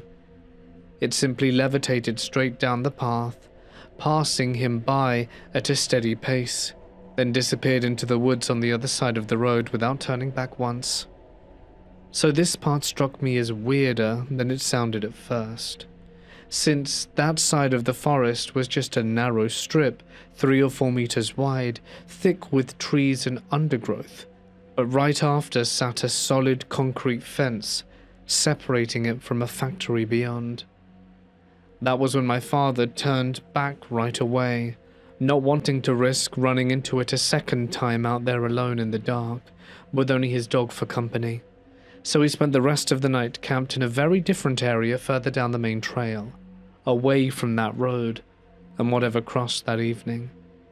Next, in the morning light, he came back to check the spot carefully, looking for any trails or signs the creature left behind, but found no footprints or broken branches, nothing to show it had ever been there at all. I lived in a quiet village in the south of Germany, right next to a rather large forest, filled with hiking and biking trails that would meander through the trees for miles around our area. When I was little, it would be either my aunt or my dad who took me there for walks almost every second day, which made the outings a regular part of my childhood, which I looked forward to each time. So it's fair to say, I knew the area, and that turned into a habit for me to keep going on walks through the forest later in life as well, even when I had grown up. A few months ago, all of that changed one night. I usually went on walks with music during daytime hours, keeping the paths bathed in sunlight where everything was familiar and safe. That was when one evening during a full moon, with clear skies overhead, I felt a little brave and bored, so decided to go for a stroll after dark for the first time in a long time. I grabbed a torch just in case the path got a bit too dark, picked up my phone to keep the music going, and headed out the door into the cool night air alone. I set off down my usual route, seeing the moonlight filter through the branches as it lit up the trail enough to see where I placed my feet. I was halfway through the trail when I came across a little bridge that led deeper into the forest, a spot I had crossed hundreds of times before during daytime walks with no trouble at all. One of my songs faded out slowly at that moment, and before the next track could start playing through my earphones, I heard the most blood-curdling scream that I had ever heard in my entire life echo sharply from the trees ahead. I took my headphones off quickly, thinking maybe a boar or another forest critter had stepped into a trap, since that kind of thing happens from time to time around here, with all the hunters in the area. Then I took a step closer, moving half over the bridge to get a better look into the shadows beyond, and I heard it again. This time closer, even more piercing through the air. I turned on my torch. My hands were shaking slightly from the shock, and shone the beam around the trees. And that is when I saw it clear as day in the light. A snow-white, skinny face with pitch-dark eyes, looking straight at me from between dark trunks nearby. I had never felt this horrified in my entire life up until that point, as my insides told me if I took another step forward across the bridge, something terrible would happen to me right then and there. I did not care what might come after me or block my way. I turned around immediately without another thought and ran the other way home, straight through the moonlit path. Next, I felt a considerable feeling of dread press in the back of my neck the whole time during that run. That was when I burst through my front doors finally, slammed it shut, and locked it tight behind me, then leaned against the wall inside to catch my breath after the panic. So I stood there shaking for a minute, heart racing wild in my chest, trying to make sense of the face and scream that replayed over in my mind. I checked all the windows and doors twice that night, making sure nothing followed me back from the forest's edge. But ever since that night, whenever I stayed home alone, I'd feel watched and uneasy in broad daylight. I'd also hear footsteps on the porch, and my garden furniture was moved around on several occasions. I have no clue what that white face with dark eyes could have been, or why it seemed to stalk me with those ongoing signs around my place. So if anyone knows what lurked there in the German forest or how to make it stop, I would love to hear your thoughts. I was driving home from work late one night. It must have been around 10:30 p.m., overcast with a little fog sometime in late fall. My route took me off the highway and through a farming area with thick trees on the left and fields on the right. The road was really straight, and my headlights reached far ahead. I was scanning for deer, which I often saw on this road. A ways ahead of me, I saw movement in the tree line, so I started to slow down. Instead of deer, a person slipped out the tree line. They didn't have a flashlight or cell phone light. They sauntered onto the road, and I slowed down even more. I couldn't see any clear features, but it was clearly a person with long legs and thin arms. I could see the bend of their knees, the swing of their arms. They were still pretty far ahead, about a halfway mark across the road. They swiveled their head to look in my direction, and in one fluid motion fell to all fours, and they took off in a loping, bounding run into the field. I was able to see them for a few seconds more, and it was fast. My dad's a hunter, so I asked him what he thought. He said it was probably a bear and showed me some videos, but it didn't look anything like a bear. It was too thin, too lanky, and I could clearly see the bends in its knees and elbows. It walked with the fluid confidence of a person, yet bounded away like a beast. It's been years now, and every once in a while I'll think about it and watch more videos of bears walking, and it still doesn't match. And I can't convince myself that's what it was. And yes, I've stopped taking that route home. I spent the extra 5 minutes to go the long way.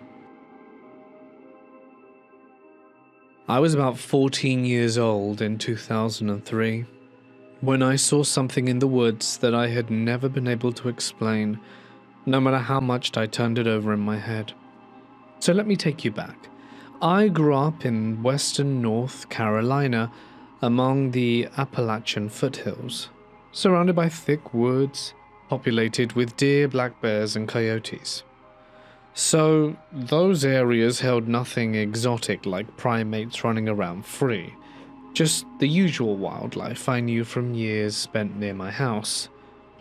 That was when one afternoon I walked through a patch of woods not far from home. It was a spot I had been back to plenty of times without thinking twice about it. It was not deep wilderness at all, just one of those semi-rural wooded areas tucked behind someone's house along the edge of town. And that's when I got that gut feeling that I was being watched, cutting through me. I scanned the trees slowly, eyes moving branch to branch under the afternoon light filtering down. And that was when I saw it crouched on a thick branch, maybe 20 to 25 feet up, clear against the leaves and bark. The best way to describe it would be an orangutan-lemur hybrid, with long arms, a compact body, and a sort of hunched posture. The limbs looked too long for its torso hanging there steady, the fur appearing dark, maybe reddish-brown or greyish through the cover. It's hard to pin down exactly in the dappled shade. So it was not shaped like a bear cub at all that I recognized from past sightings, and definitely not a raccoon scrambling around clumsily. That was when I focused on the face, clearest of all, not like a raccoon's muzzle or snout, like a fox prowling nearby, but more primate-like, with forward-facing eyes, staring down. It sat there watching me without moving a muscle, locked in place as our eyes met. That was when it moved without warning. I do not mean it climbed down slowly towards me. It launched sideways through the trees fast, arm over arm swinging, but more controlled and efficient than any monkey I'd ever seen at a zoo or on TV. Within a few seconds it had moved right through the canopy above, disappearing completely from view without a trace left behind.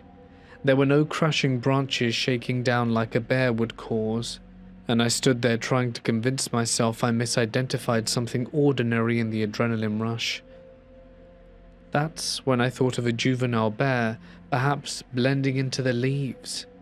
But I had seen both plenty of times around the foothills and knew that this was not the case. So for the next few years, I kept half expecting an article about someone's escaped exotic pet turning up, since North Carolina folk keep weird animals sometimes, even out in rural spots. I never found anything like reports or chatter about it anywhere after searching for it, and I quietly shelved it in my brain as that weird thing I once saw. Until a few years down the line, I was listening to an episode of the podcast Lore during a drive, hearing them mention pugwidges from Algonquin folklore out of nowhere. The description talked about small upright beings living in wooded areas, watching people from trees, throwing rocks sometimes, and disappearing quickly when spotted. I actually paused the episode right there because chills hit me hard from how close it matched. Still, I did not jump straight to that, as that was what I saw back then, not claiming folklore proved real or anything like that. But the watching from the trees part struck me immediately, uncomfortably close to what locked eyes with me that afternoon. Fast forward to a few months ago when, for reasons I cannot really justify even now, I went back to that same patch of wood after not stepping foot in there for years. I was older by then, figured I would probably feel silly for getting creeped out by shadows in those trees as a kid. I was maybe 10 minutes walking familiar ground when something smacked me hard in the shoulder out of nowhere. That was when I realized it was not a branch falling loose above, but a small rock thrown with real force that stung and hit my shirt. I looked up immediately, scanning the branches, and about 30 feet away, partially behind a tree, I saw a small outline standing there, short, maybe 3 or 4 feet tall if I guessed, thin frame half hidden, but enough to know it was not a deer or person messing around. That's when it moved. Just like years earlier, the second it seemed to register I was looking straight at it, it darted off low and quick behind trees in seconds. I did not chase after it into the brush or call out wandering, and I didn't stick around even a minute longer than I needed to, and was gone. I left that patch of woods straight away, heading back to familiar ground without looking over my shoulder once.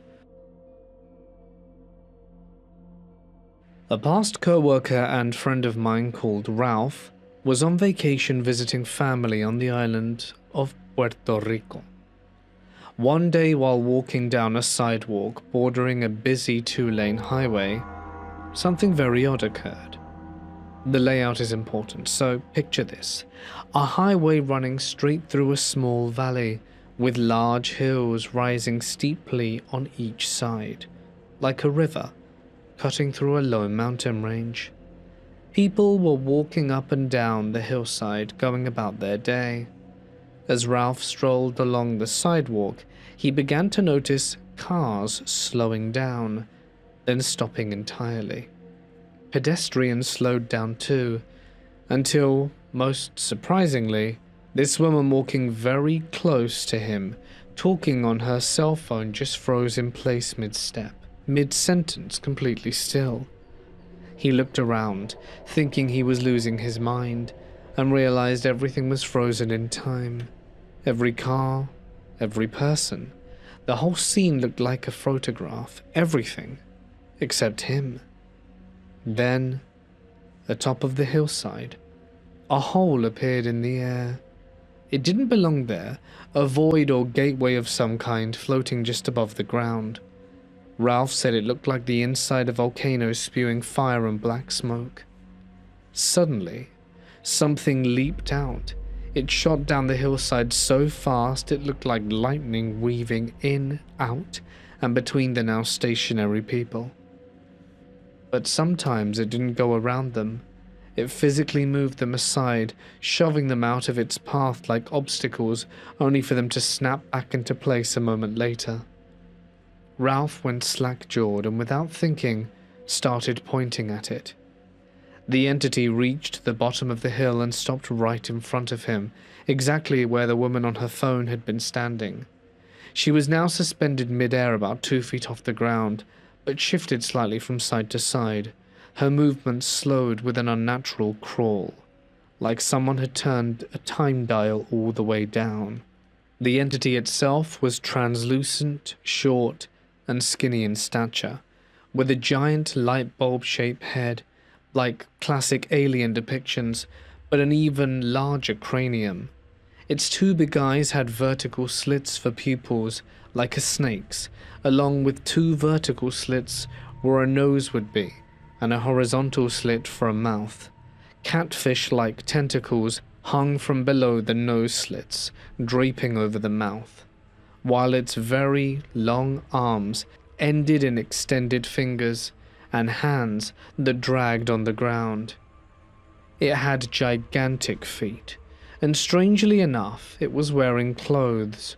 Oversized red shoes like clown shoes, khaki chino pants rolled up to the ankle, a white button-up shirt with cuffs rolled, and a baseball cap perched atop its massive head.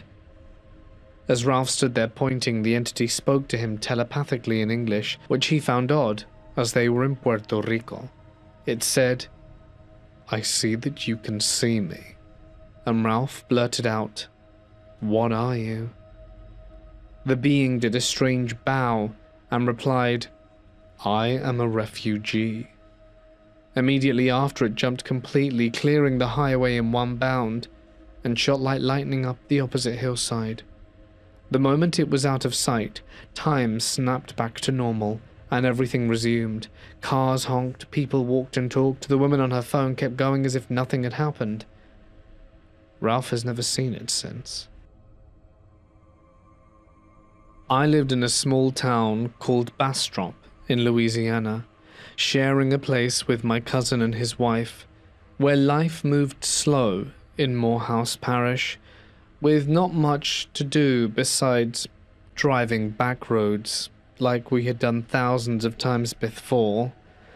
I had never told anyone about this outside of the people with me that night, or my best friend who later claimed to have seen something similar on a different date, that I did not know about until I described my experience to him in detail.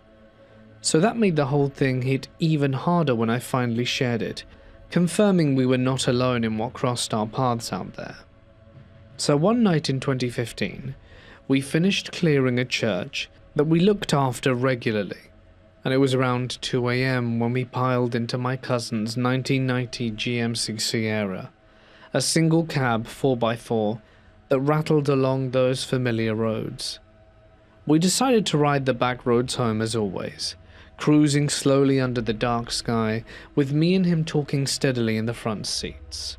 Next, his wife had fallen asleep in the middle seat between us, head resting against the window while we listened to Nirvana playing from the stereo. That was when we turned onto a paved road about 5 miles outside of town, headlights cutting through the thick Louisiana night as we came around a sharp curve ahead. So right there in the middle of the road, something caught the beams that we had never seen before, stopping us solid in our tracks before we could even process it. Now, I was an avid hunter who spent all hours in the woods at night and day. Plus, time in the army had toughened me up, but nothing prepared me for how freaked out I felt by what stood there in front of us. I saw something dead lying in the road, some animal carcass torn open, and hunched over it was a creature eating away. That was when it looked up at us, about 2.5 to 3 foot tall, as it knelt there over whatever it fed on, red eyes glowing bright in the glare like embers burning in the dark. My cousin hit the brakes hard, truck skidding a bit on the pavement while his wife stirred awake. Then it stood up so fast, it seemed like no time had passed at all, stretched to 7 or 8 feet tall in one fluid motion, and I saw its skin, pitch black, looking like a bat skin stretched tight but darker. Next, in one swoop, it leapt into the air off the road, wings opening wide, as it flew straight into the woods on the side, moving easily over 50 miles an hour through the trees. So we sat there frozen for a moment, engine idling, while Nirvana was fading out on the stereo, all three of us staring at the empty spot where it had vanished to in the shadows. I turned to my cousin, asked if he saw the same red eyes I did, and he nodded quickly without a word. His wife then gripped the seat tight, wide awake now, whispering that she caught the whole thing from her spot in the middle as it took off flying.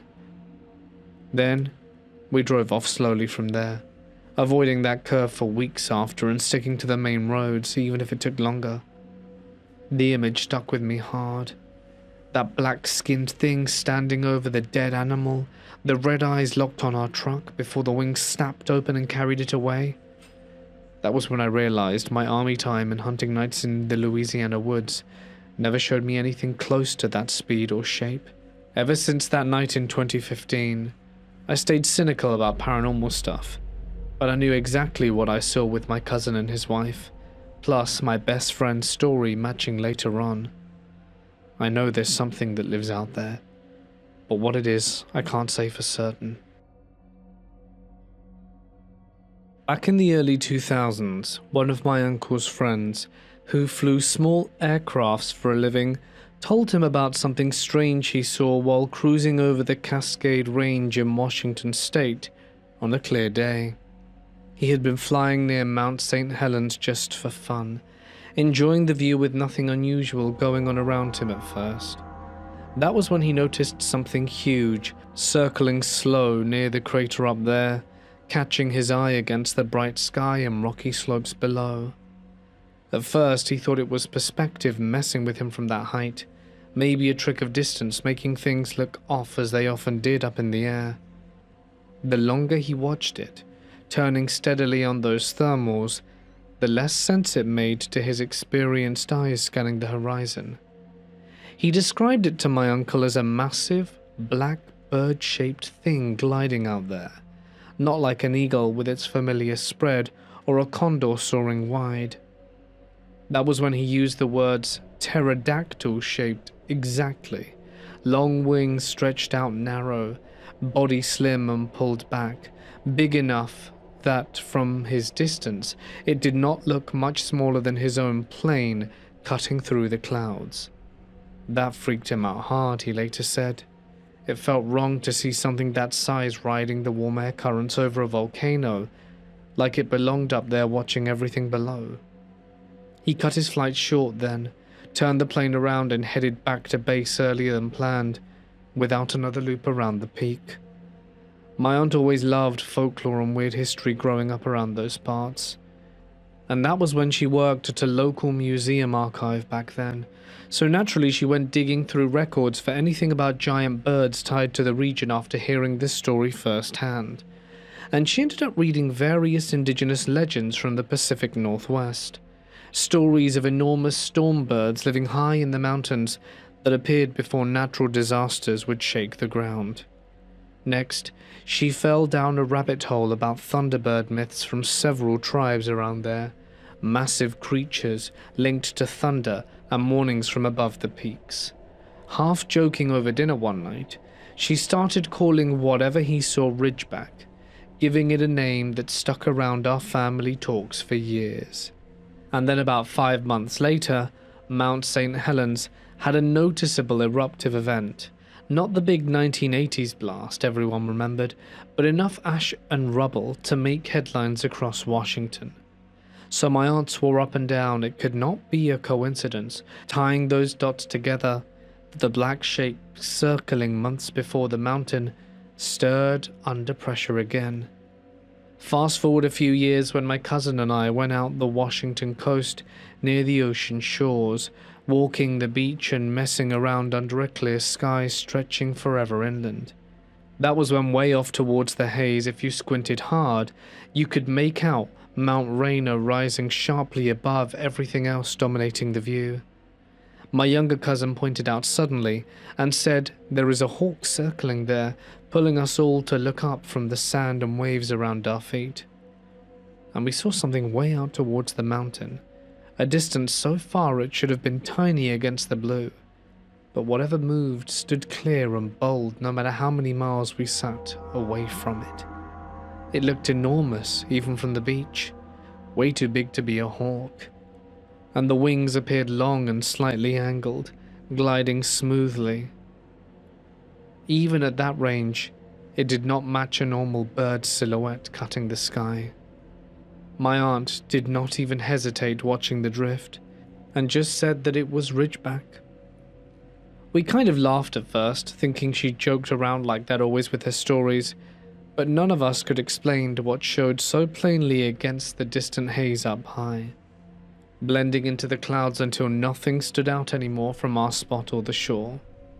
About 8 or 9 months later, Mount Rainier had a series of seismic events with ash emissions shutting down parts around it for a while, though thankfully, nothing catastrophic happened. A few years ago, I was living down the shore in Point Pleasant, working seasonal jobs, and enjoying the quiet that comes after the summer tourists disappear. It was October, and one afternoon I drove down to Atlantic City just to get out for the day. I stayed later than I meant to, and by the time I started heading back north, I was exhausted. Instead of pushing through the drive, I decided to grab a cheap motel off Route 9 in Waretown, right where the Pine Barrens press up against the marshland in Ocean County. If you've ever been through that stretch at night, you know it feels different from places like Seaside Heights or LBI. There are longer gaps between buildings and fewer streetlights, and the trees seem to crowd the road. And the motel I picked looked worn down and mostly empty. The pool was covered for the season, and the patio furniture was stacked and strapped, and only one dim exterior light flicked near the office. The couple running the place said they were from a Central Asian country, but I can no longer recall which. They were polite but quiet, and the whole check-in felt subdued. When I get to my room, my stomach dropped. The carpet, for a start, felt damp under my feet, and the bedspread had a stiff, overwashed look that made you question everything. I thought I saw a small, dark speck move near the mattress seam. That was enough for me. I grabbed towels from the bathroom, laid them out in the tub, and decided I would rather sleep there than risk waking up covered in bites. It wasn't comfortable, but I figured it was only for one night. Or sometime around 2 a.m. I woke up to a loud crash that shook the bathroom door. For a moment, I thought something had fallen in the room.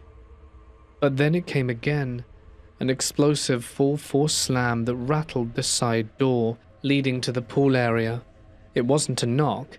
It wasn't someone testing the handle. It sounded like something was hurling its entire weight against the door, and the frame shuddered with the impact. At first, I tried rationalize it. Maybe drunk teenagers had hopped the fence and were messing around near the covered pool. But the pool was closed for the season, wrapped tightly in a heavy tarp, and there hadn't been more than one other car in the lot when I arrived. Besides, the force behind those blows didn't sound like kids playing a prank. It was too deliberate. Then I heard a sound that made all the hairs on my arms stand on end. It started high and sharp, almost like distant children laughing, but it twisted mid-note into something guttural and animalistic. The closest comparison I can make is that it sounded like laughter forced through a throat built for growling. It hit the door again harder this time, and I genuinely thought the glass would break. My body reacted before my brain caught up. I grabbed my keys and rushed out the main room door into the exterior corridor. The moment my feet hit the concrete walkway, the pounding stopped. Not fade out, but stopped completely. And the silence was so sudden it felt unreal. There were no retreating footsteps or splashing from the pool area, no voices laughing or whispering that would indicate it be teenagers. Nothing. I stood there for at least a minute, heart hammering, staring towards the dark shape in the pine barrens behind the property. The tree line was a solid black wall under the moonlight. It felt like something could just be standing inside watching, but giving me nothing to see in return. Eventually I walked towards the front office, half expecting to find someone outside, but the lot was empty. The next morning I mentioned what happened to one of the owners. I expected him to dismiss or blame it on the wind, but he paused and said, "Sometimes things come from the woods." He chose not to elaborate, and I chose not to press him. Later, at a gas station down the road, some guy I ended up chatting to, who was working near a warehouse nearby, said that they'd experienced similar things, and insinuated that it might be the Jersey Devil. I haven't stayed anywhere near the Pine Barrens since. This happened to me about 3-ish years ago now, and to this day I don't know what I saw. I always figured it was a weird-looking animal, but it was definitely humanoid. I hope no one thinks I'm crazy, because where it happened, considering how many people were around, but ever since this encounter, I've never hung out around natural parks or semi-natural places where you have to put up your high beams at night. I get the feeling I'm being watched. Anyway, this happened near the Santa Monica Mountains near Los Angeles or Malibu. I kept bugging my boyfriend at the time that I wanted to see shooting stars. This was in late summertime, and obviously living in LA, it's always full of smog and light pollution, and you have to drive a minimum 2 hours to find a good spot.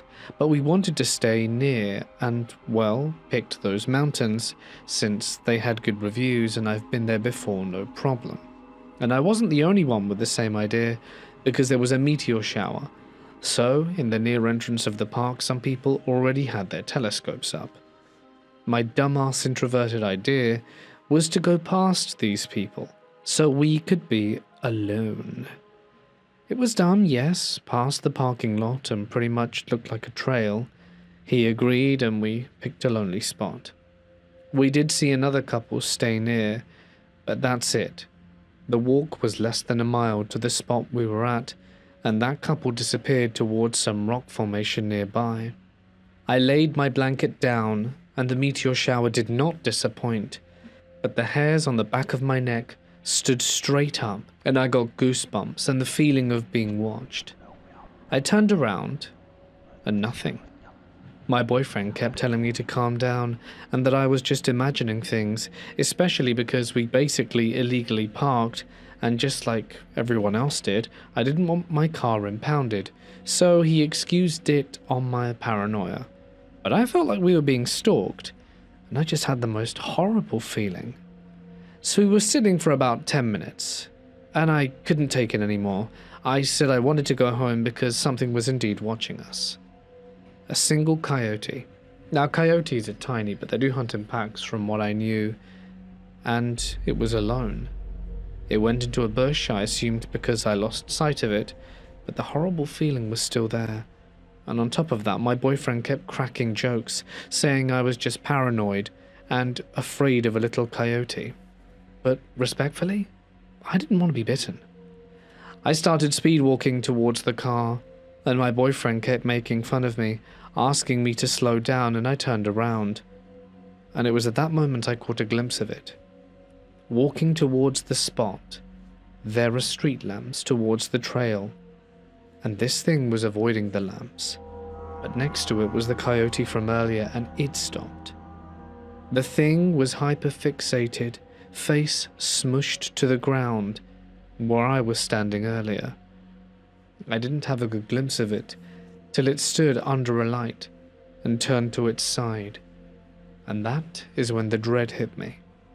I wanted to start running, but with flip-flops, I was definitely going to fall flat on my face, and my boyfriend wasn't helping.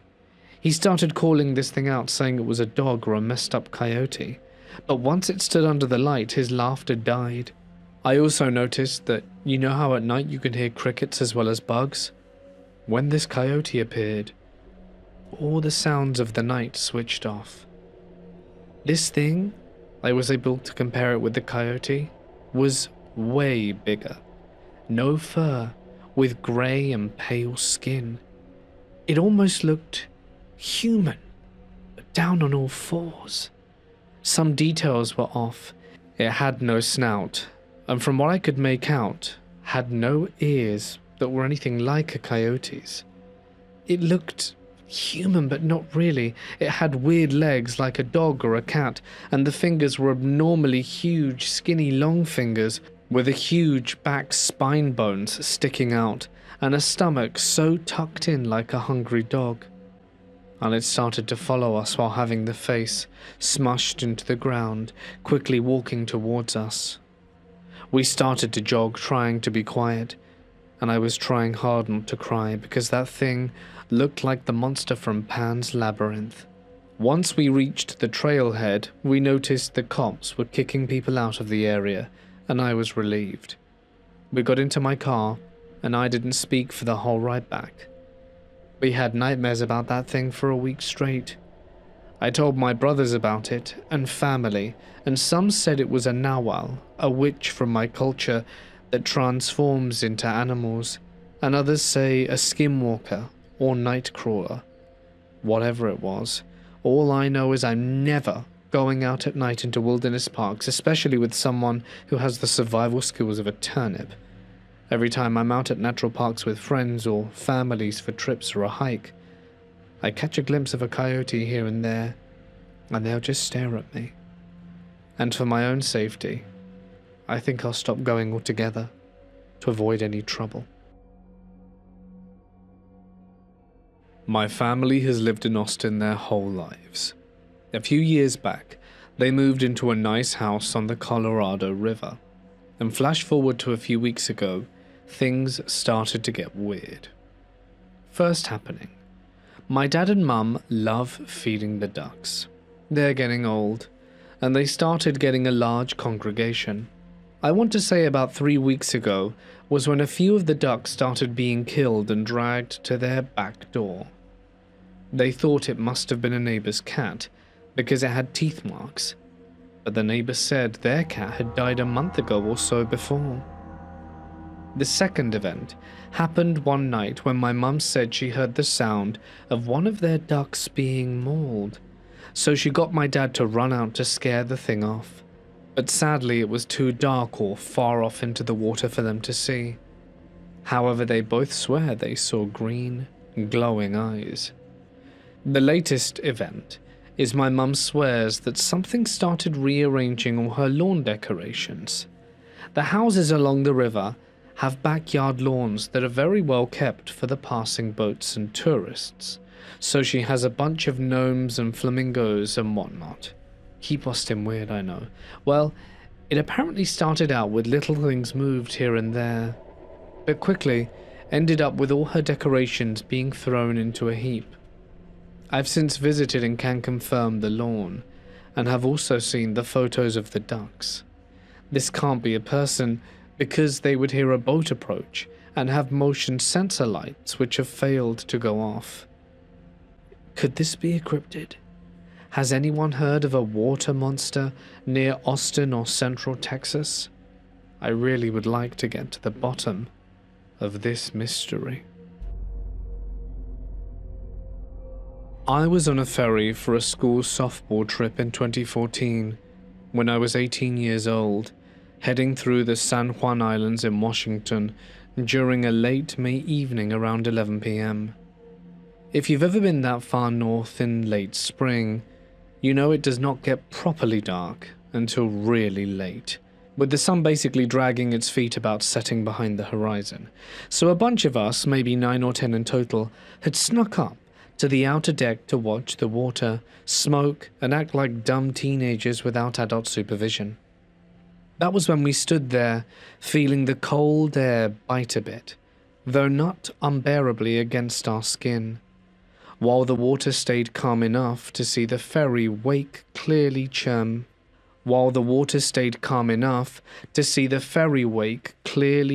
behind us in the dim light.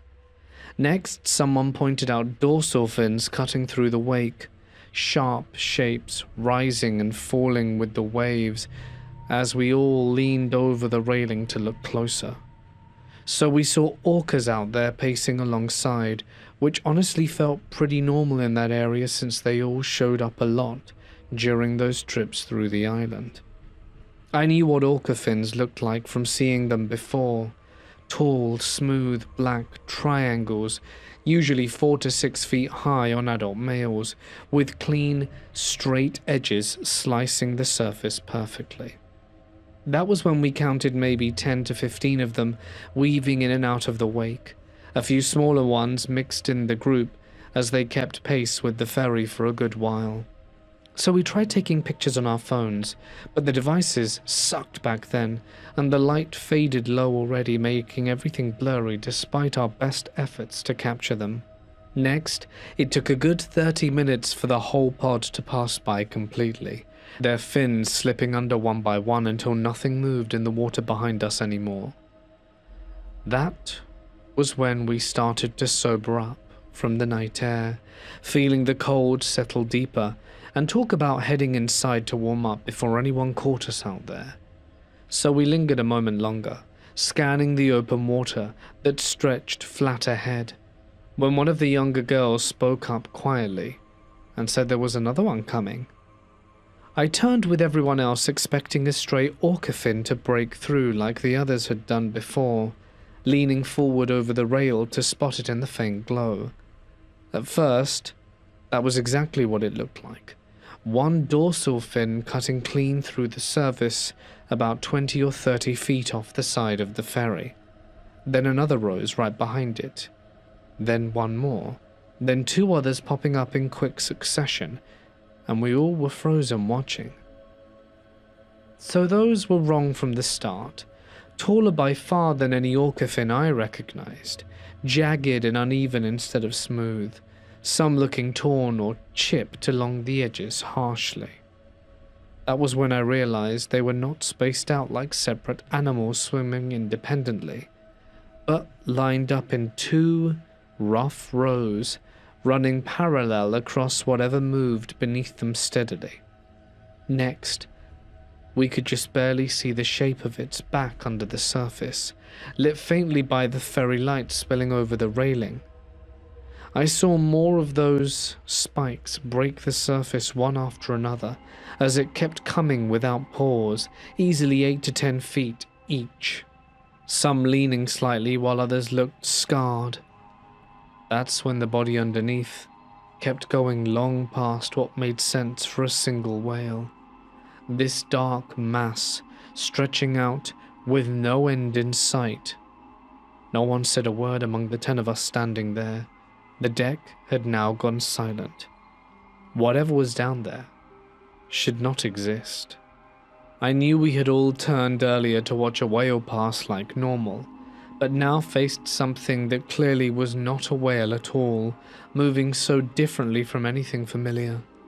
It showed no visible blow spouting up, no rolling body arching through, no fluke breaking the surface to signal a dive ahead.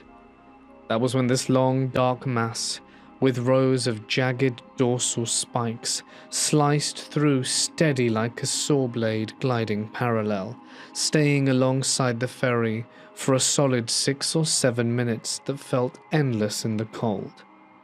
So based on how long it took for the last of the spikes to pass our position, I figured it had to be huge out there, 60 feet at least or maybe longer. Next, I noticed it followed the exact path of the orcas that went by 30 to 40 minutes earlier, not cruising at random, but tracking steadily in the same direction.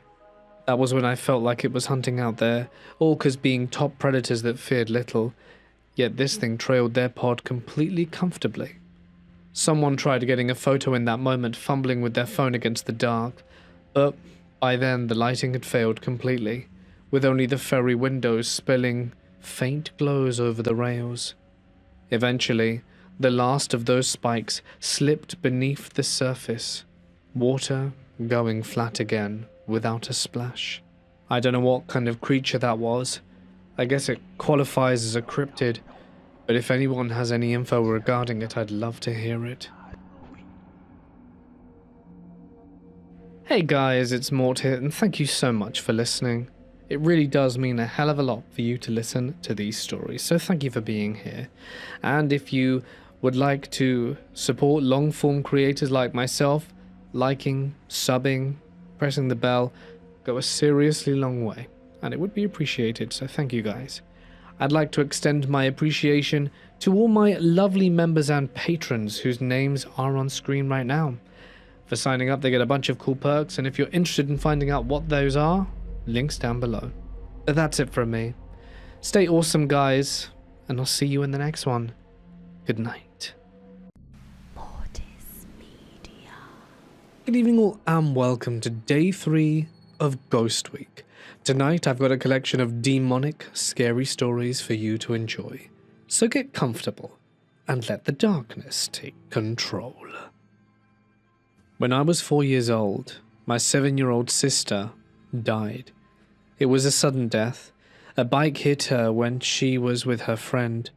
She was announced brain dead, and then a few hours later was taken off life support. My family has a lot of stories about the paranormal, and honestly I enjoy hearing about them.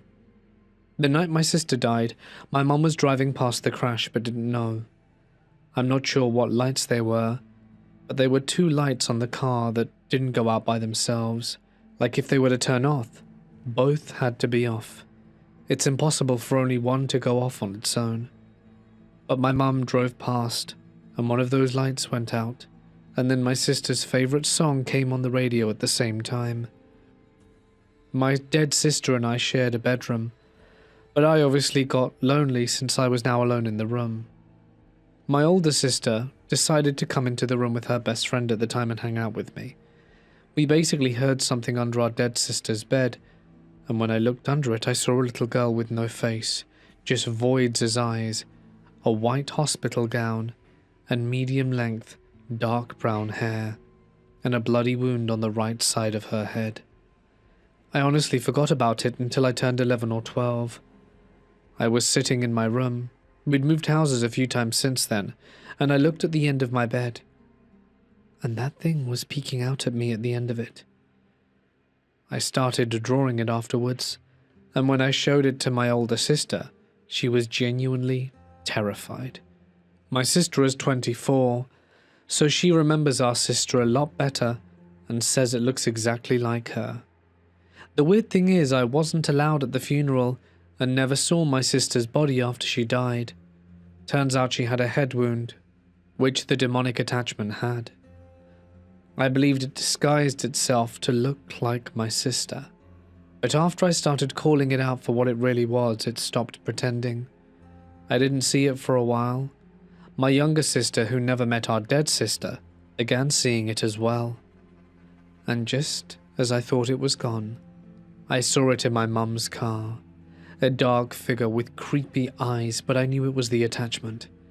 I get a horrible feeling of dread when it's near, and I was terrified. I've never been scared of it before, but there's something about it that just looks drop-dead scary. Who knows if my house is haunted too? But whenever I'm home alone, I hate going near my mum and little sister's room. Like there's just a horrible feeling I get. Maybe that's because a few times I've looked into my sister's room and seen something similar to what I saw in the car. And my mum tells me she hears a child running around her room and sitting on her bed at night. What do? I don't really believe in God, but honestly I'm tired of this demon and I want it gone. I believe I spoke to my dead sister with paranormal rods at her grave, and she said she wasn't at peace because of the demonic attachment. She says she's trying to keep me safe from it. I take any advice. I want it gone, but I also want my sister to finally find peace. This all happened in 2014. I'm a reverend from one of many churches in my country.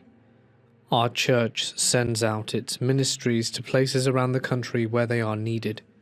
And for my sins, I was sent to a very small, remote town right in the middle of nowhere. It's a little town where everyone knew everyone. The church also owned a house that was used by the minister of the church, so we moved in. It was my family, that was my wife, my toddler and myself. It was an older house, perhaps built in the 40s, and it housed many ministers and their families before ours. We stayed in the house for about 3 months before colleagues of mine and people from the town started asking how we were doing in the house, if we heard the noises or the footsteps yet. I found that a very strange question because we had not heard anything. In fact, coming from a busy city, we almost complained that it was too quiet. In the 5th month, I had to leave my family for a church affair. That meant leaving them alone for 4 days. I was a little uneasy about this, because there was a crack in the fence around the property, and I was concerned for my family's safety. To be clear, I had no concerns about the paranormal. I had concerns about the criminal aspects that could harm any family, mine especially. I would speak to my wife every day, and she would complain about hearing footsteps by the bedroom windows at night. She would hear whispers at night, and the like. We thought it was people trying to break into the house, nothing more. I returned from church business and the noises ceased. In the weeks to follow, I got myself a surround sound system for my TV and hooked it up. That Friday evening, I felt like testing it. So I chose a movie, Mama, because I loved the movie and thought the jump scares would be epic through the surround sound. This was not my wife's thing, so we said goodnight to our baby girl and placed her in the cot in her bedroom.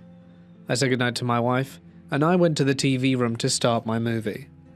The surround sound system really did its job.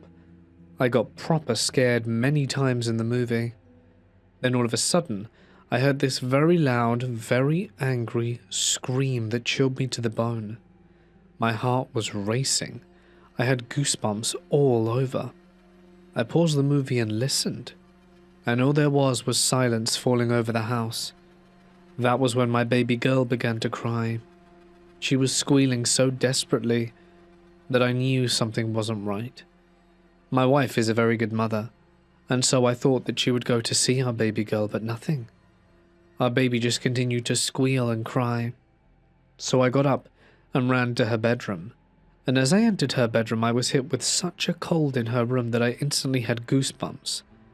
My baby was standing in her cot, and she was pointing at the darkest corner of the room while crying uncontrollably. I grabbed her and held her close, saying, "It's okay, baby, Daddy's got you." I then looked at the corner of the room, trying to see what it was that my baby girl was pointing at, but could not see anything. But it was at that moment that all the hairs on my body raised and I felt nauseous and weak. I raced out the door to go and find out where my wife was, and why she didn't react when she heard our baby cry.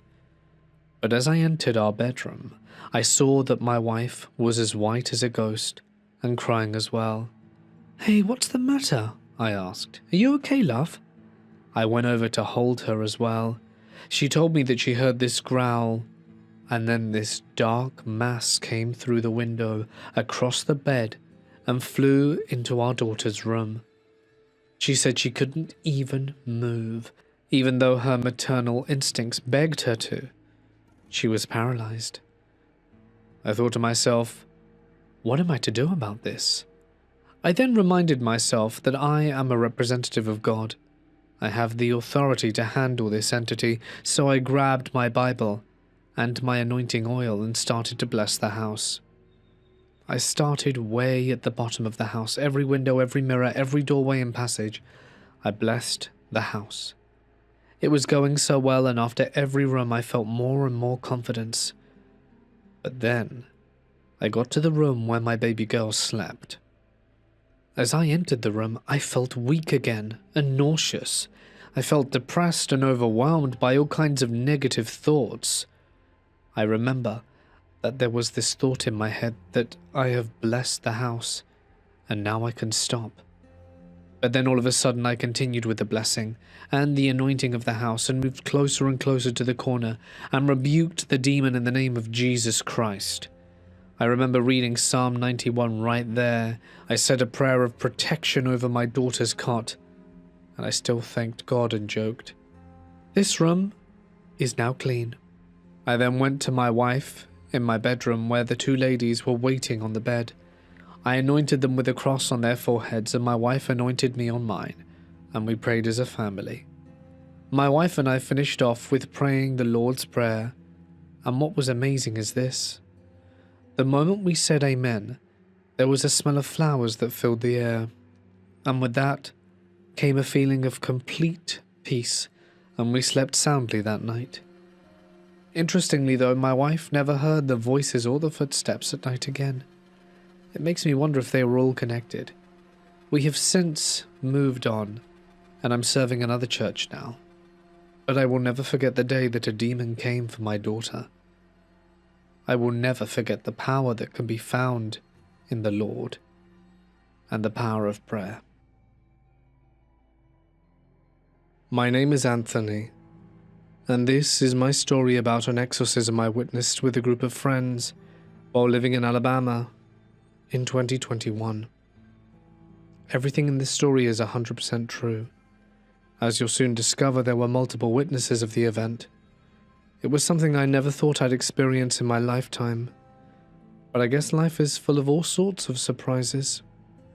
Before diving in, here are some key details.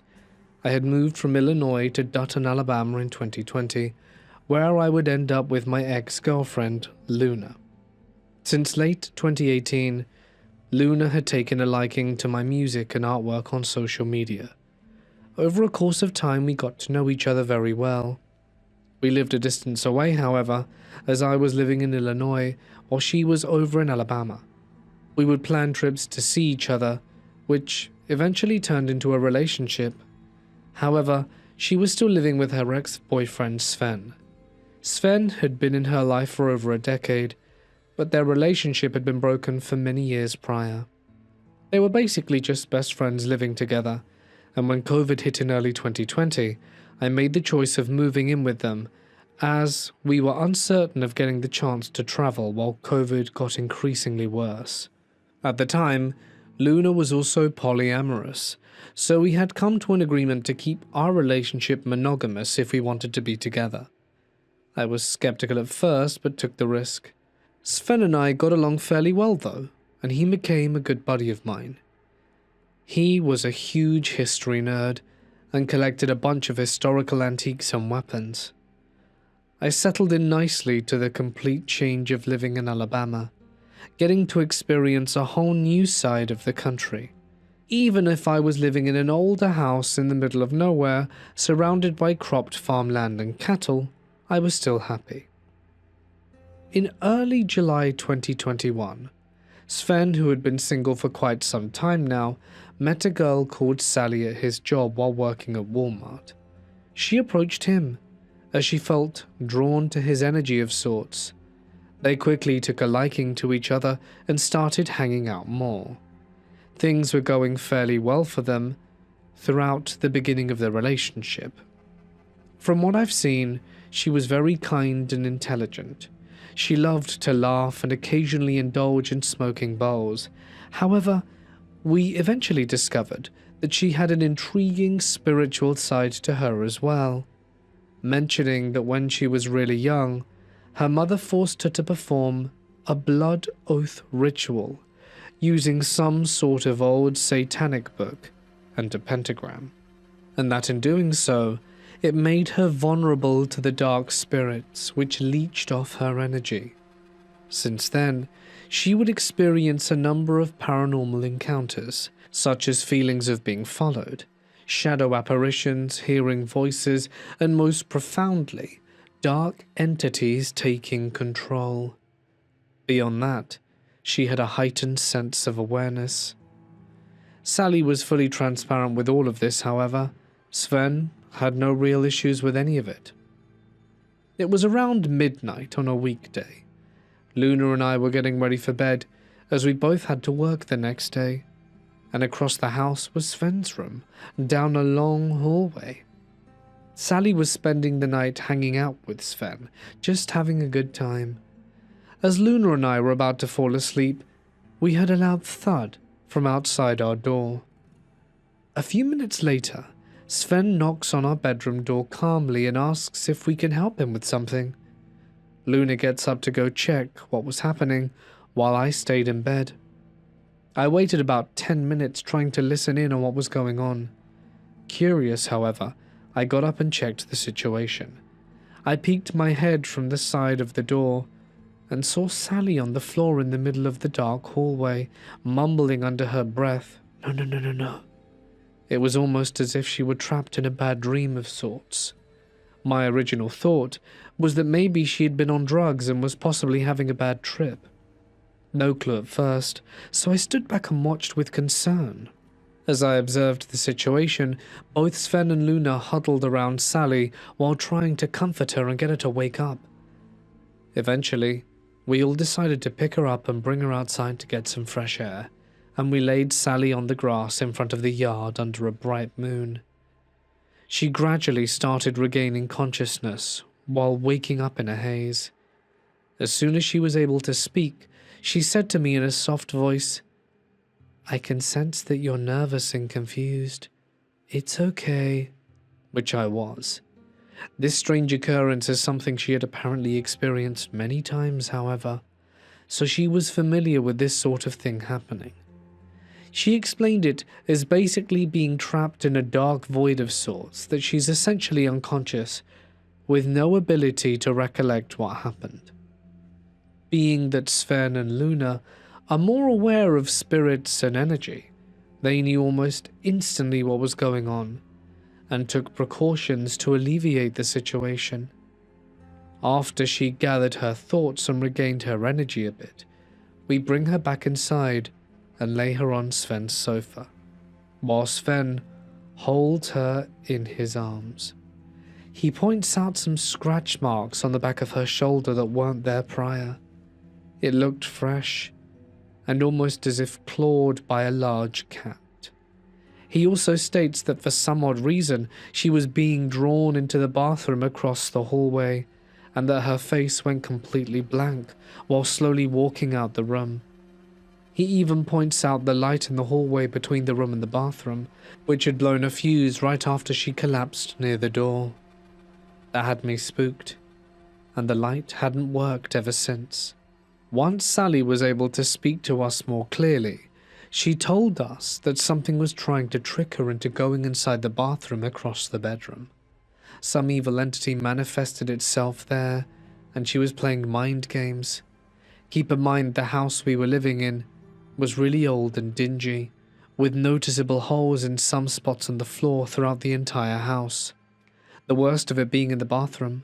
There were 2 total bathrooms, however, so we never used that room for anything. It was always kept closed, and it was dirty and smelled of mold. Also note the house was only $300 a month to live in, so we all dealt with the many problems that came in with the price. That's Alabama for you, I guess. We investigated the bathroom, which gave us all a very uneasy feeling. It was cold, dark, and had a stillness I couldn't quite describe. It also made the hairs on my arms stand on end. At that point I was feeling a bit anxious, but I did the best I could to keep my composure. Shortly after investigating the bathroom, Sally started to get taken over by the void again.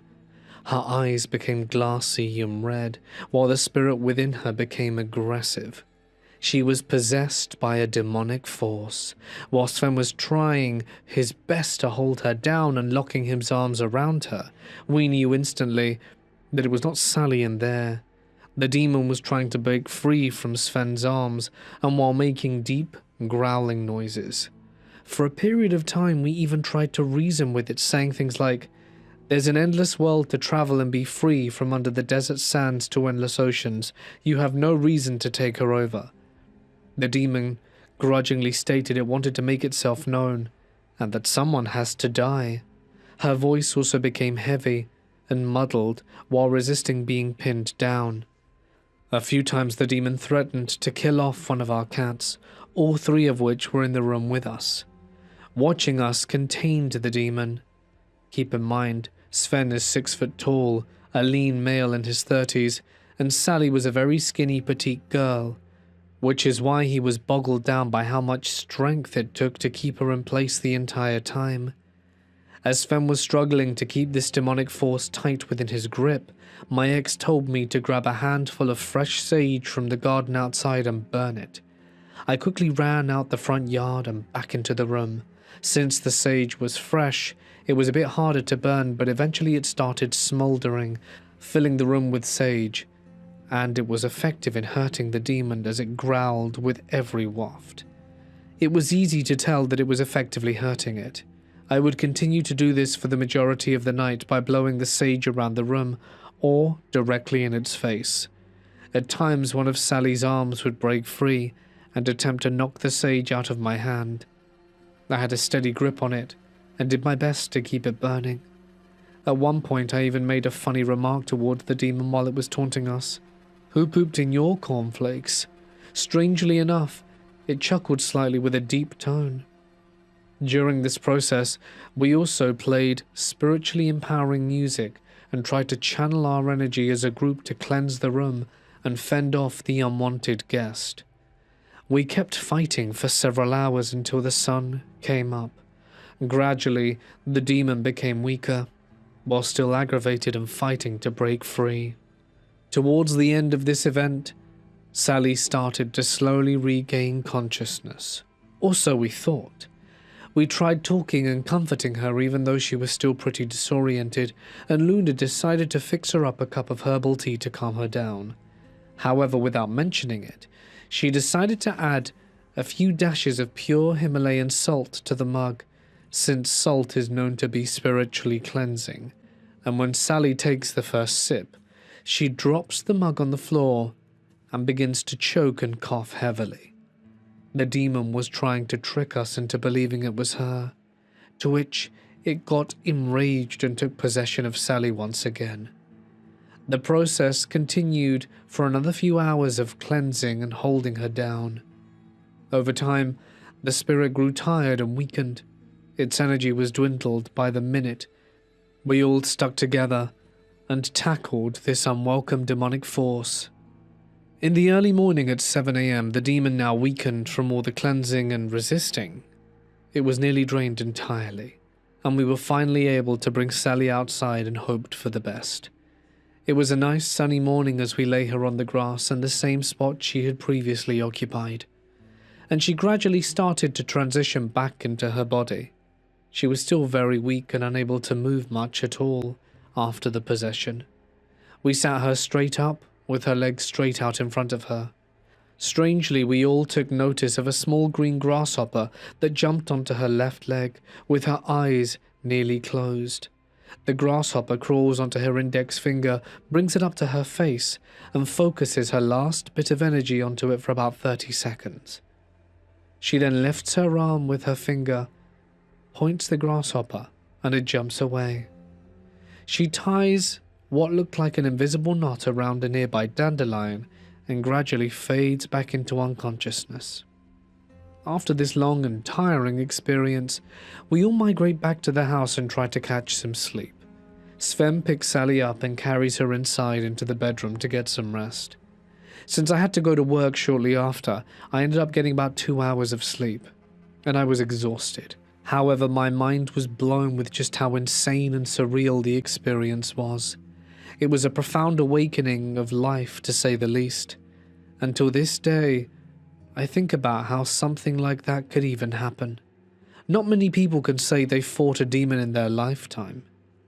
The next day we had our friend Derek over, who usually hung out with us daily. We had told him about the crazy occurrence from the previous day, and he believed us for the most part, but fast forward to around 11 p.m, where both Derek and Sven were out in the front yard talking with Sally. Luna and I were in the kitchen cooking up food, and at one point, Derek runs into the house and says, guys, I think we're going to need some sage."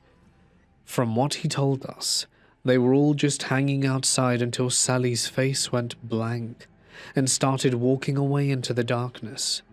The front yard has a lot of space since the house was essentially sitting on farmland, and the first thing you see when you step outside is a massive field of corn along a deep, wooded area to the right of the house. Sally walked slowly towards the dark woods as Derek followed. He approached her and asked if she was feeling okay. She then turns around slowly with a murderous look on her face and in a growling voice goes, "No." At that point, Derek was frightened and ran back into the house to inform us about the situation. Since we already experienced this the night prior, we were more prepared this time. While at work the previous day, I had brought powdered sage just in case. Both Sven and Derek grabbed a hold onto Sally and bring her back into the house as she was trying to resist. Once again, Sven has her locked in his grip while sitting on the sofa in his bedroom. As Derek and I cleansed the room with sage, Sven and Luna grew tired of this dark force returning into their home and taunted the demon by saying it wasn't strong enough to do anything to us and that we weren't intimidated. Which they were right. The demon was noticeably weaker this time, and possession lasted only for about 2 hours. All of which was long enough for Derek to fully witness what we were all describing the night before. He was fully convinced of the evil entity we described and altered his perception on life a bit. None of us are religious in any way, but we do believe in energy in the spiritual realm.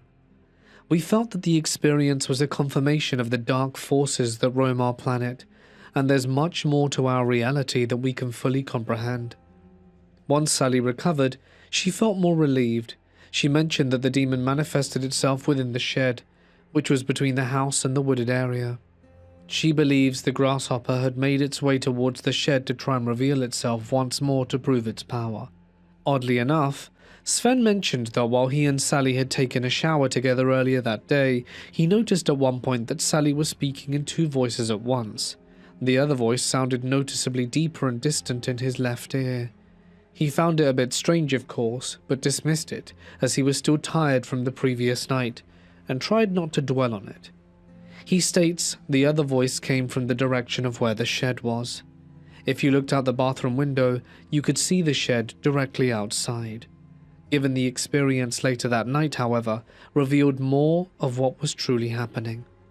The demon was still lurking with the intention of controlling Sally again, and after that happened, we never encountered any more strange or unusual situations.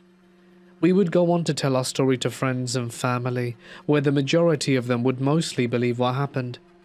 Since then, Sally broke up with Sven about a week after the event, and was heartbroken for a good while.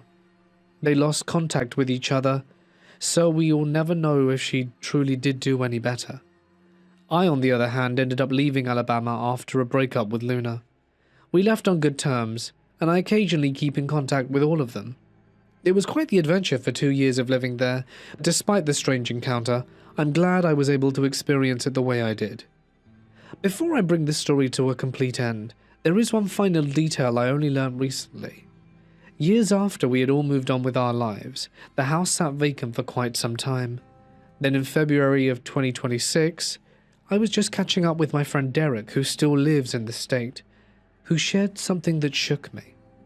He and his friend had taken a ride around town and briefly pulled into the vacated house along the way for a bathroom break.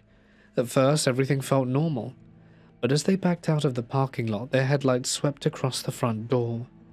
In that brief wash of light, they both saw a shadowy figure motionless, standing just inside the doorway watching them leave. At that same moment, they were hit with an intense cold sensation, an unnatural chill that made no sense in the middle of a hot Alabama summer. Neither of them spoke until they were well down the road. This had us thinking that whatever was in that house never truly left. It simply remained bound to the place itself. What makes this even harder to ignore is something that happened much earlier. On the night of the exorcism, the entity said one thing with chilling clarity: "One of the cats has to die." Not long after that experience, one of our beloved cats, Levi, died suddenly from an unknown cause. I had taken Levi to the emergency vet, and after returning home with no luck on his critical condition, Levi passed away on the property, just weeks before I moved out of state. On its own, I know it might be easy to dismiss, but taken together, the pieces fit too cleanly to ignore. I know it's all speculation, and I won't claim certainty. Still, the timing, the words spoken, and what followed leave me with an unsettling feeling that whatever manifested there never truly left, and the reality that there's more to this life than we can truly perceive.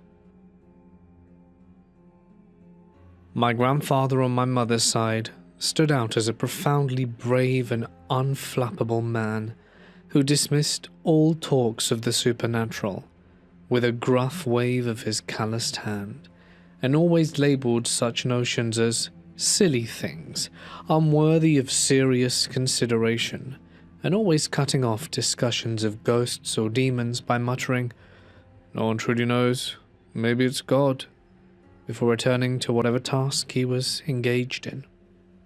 Folks in our rural village knew him well, and spouted a persistent rumour that his ironclad courage had begun to irk the local demons, mischievous entities blamed for harassing nighttime travellers who dared pass the old cemetery at the ravine's edge, where a rickety wooden bridge spanned a bubbling stream lined with slick clay banks.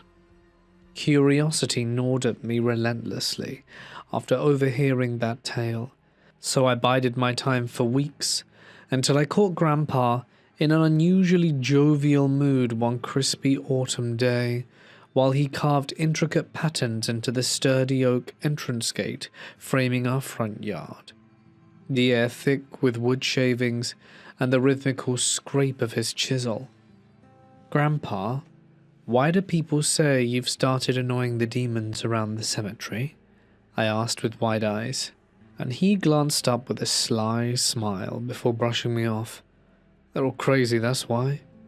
And I pressed harder. "But is any of it true?" He paused, chisel in midair, then resumed without answering as my grandmother called from the kitchen, "Tell him about the lamb from last fall." Shocks rippled through me. Something had happened, and the floodgates opened as I begged for details.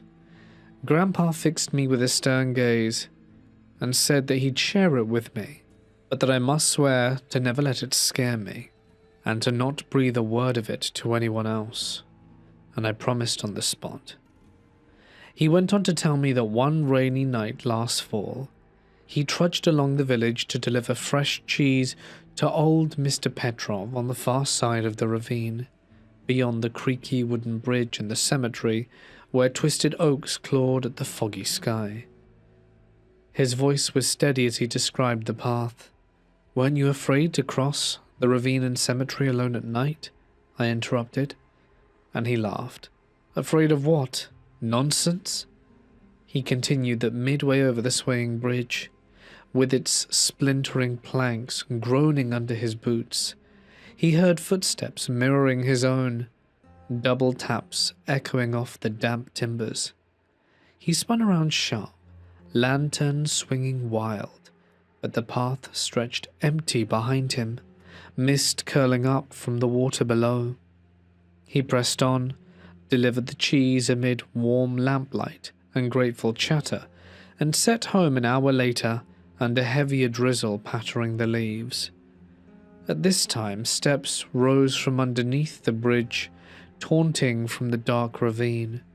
Annoyed, he stomped hard to drown them out, and suddenly a pristine, white lamb materialized ahead, leaping playfully with glossy black eyes that gleamed unnaturally in the gloom. My heart lodged in my throat at the image, but Grandpa stayed calm. "A lamb?" I stammered. "Exactly." It bounced everywhere beside me ahead, on the ropes under the bridge, and I asked it, "What are you doing here?" And it mimicked me back in that thin voice. "What are you doing here?" "The lamb spoke," I gasped, leaning forwards, and he nodded. Echoed everything. Got on my nerves, so I marched on. Over the bridge it cavorted, under it, ahead, non-stop, and I said go away, and it shot back, "Go away." At the ravine's end it halted, glared as I ignored it, and then screeched that next time it'll get me. "What did you do?" I whispered. Smiled. It caved fear, and I had none to give. That's the key. Deny fear and nothing touches you. Always remember that. I suffered nightmares after, avoided that bridge like the plague, but Grandpa's lesson stuck. Fear feeds them. Years later I asked my mum about the lamb and she laughed in surprise. "He told you?" Villagers thought he was mad walking with a demon like that, like it was nothing. That thing trailed him twice more. Nightwalkers saw it perched on the bridge waiting for him, ignoring everyone else. Really? Yeah, but third time he outsmarted it. Started saying, "I believe in God." The lamb parroted back, "I believe in God." And poof, dissolved into dust. No more lamb after that. Smart as hell, I thought. Grandpa's fearlessness won in the end. I have two stories. Both were in the same house, same room, and happened when I was a teenager. The first was a dream I had. I was in my room, playing or reading or doing something random on my floor, with my back resting against the bed. I thought I saw my dog run into my room and under my bed. Now my dog scares easily. She actually tore/ate a hole through my door twice during thunderstorms when no one else was home. So I was justifiably concerned and crawled under after her to try and draw her out. The dark, shaking mass under my bed wasn't a dog. In the dream, it was a demon or something similar. I remember the speed it moved, the cold feeling that washed over me, and then things got weird. Good at first, like it was trying to entice me into agreeing with it. Then it turned dark, and I was doing everything I could to nope the hell out of there. I woke up mid trying to fight it off. Just a dream, I thought. That's what I thought, and honestly kept trying to tell myself. Next morning, though, I had bruises and scratches all over, including places like my back, where I couldn't reach to do it myself in my sleep. I slept alone that night too, with no dogs or humans in my bed, so no way someone else could have done something. The next time I was awake, it was night, and I was trying to sleep, but I just couldn't relax. Tossing and turning for hours, I rolled over and my hand hit something cold and hard, like a block of dry ice in my bed. After jerking back at first, I reach out again to see if I was just imagining things.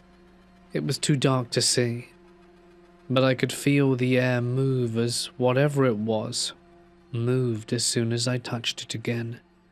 It grabbed my hair and dragged me towards the headboard. That was the only time in my life I was literally too scared to scream. My head couldn't fit between the wooden poles in my headboard, and I was freed after a few seconds, and spent the next hour in the middle of my bed, constantly rotating to never have my back turned for more than a few moments in any direction in an attempt to calm down.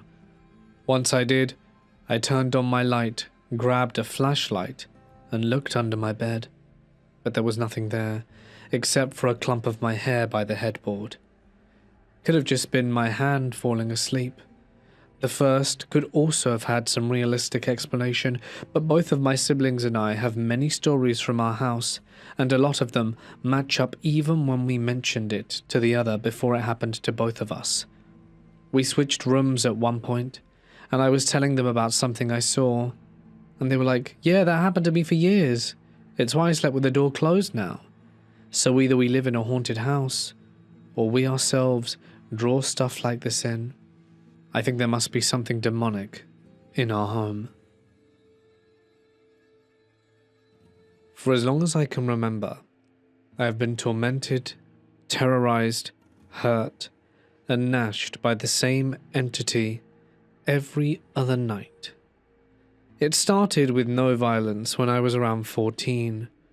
Back then I was living with my dad, my little brother, and his girlfriend's kids. Me being the eldest child, I occupied the upstairs loft. When we first bought the house, the stairs were old, so we built new ones. It was nothing fancy, just screws and 2x12 planks, but the fresh wood made it easy to tell when someone was coming up or down the stairs.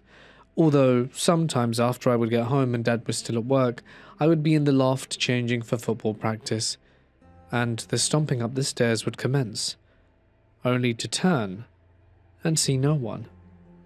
At the time I was shaken, but didn't think much of it. When it came time to leave for practice, I had to check the mail first. I went out the front door, but left it open so I could run the mail back inside. Once I had retrieved the mail, I made my way back to the door. When I got near arm's reach, it slammed shut. It wasn't locked, nothing was interfering with the motion or mechanics of the door, but it wouldn't open. A few months passed by and my dad's girlfriend moved in with her 2 kids and her dad, who had just gotten out of prison and wasn't doing well for himself money-wise. We went out and ate dinner, and everything was great until we got home. We went upstairs to the loft to go to bed after a long day, and fell asleep, and about 2 hours passed, when we heard this amazingly loud banging noise.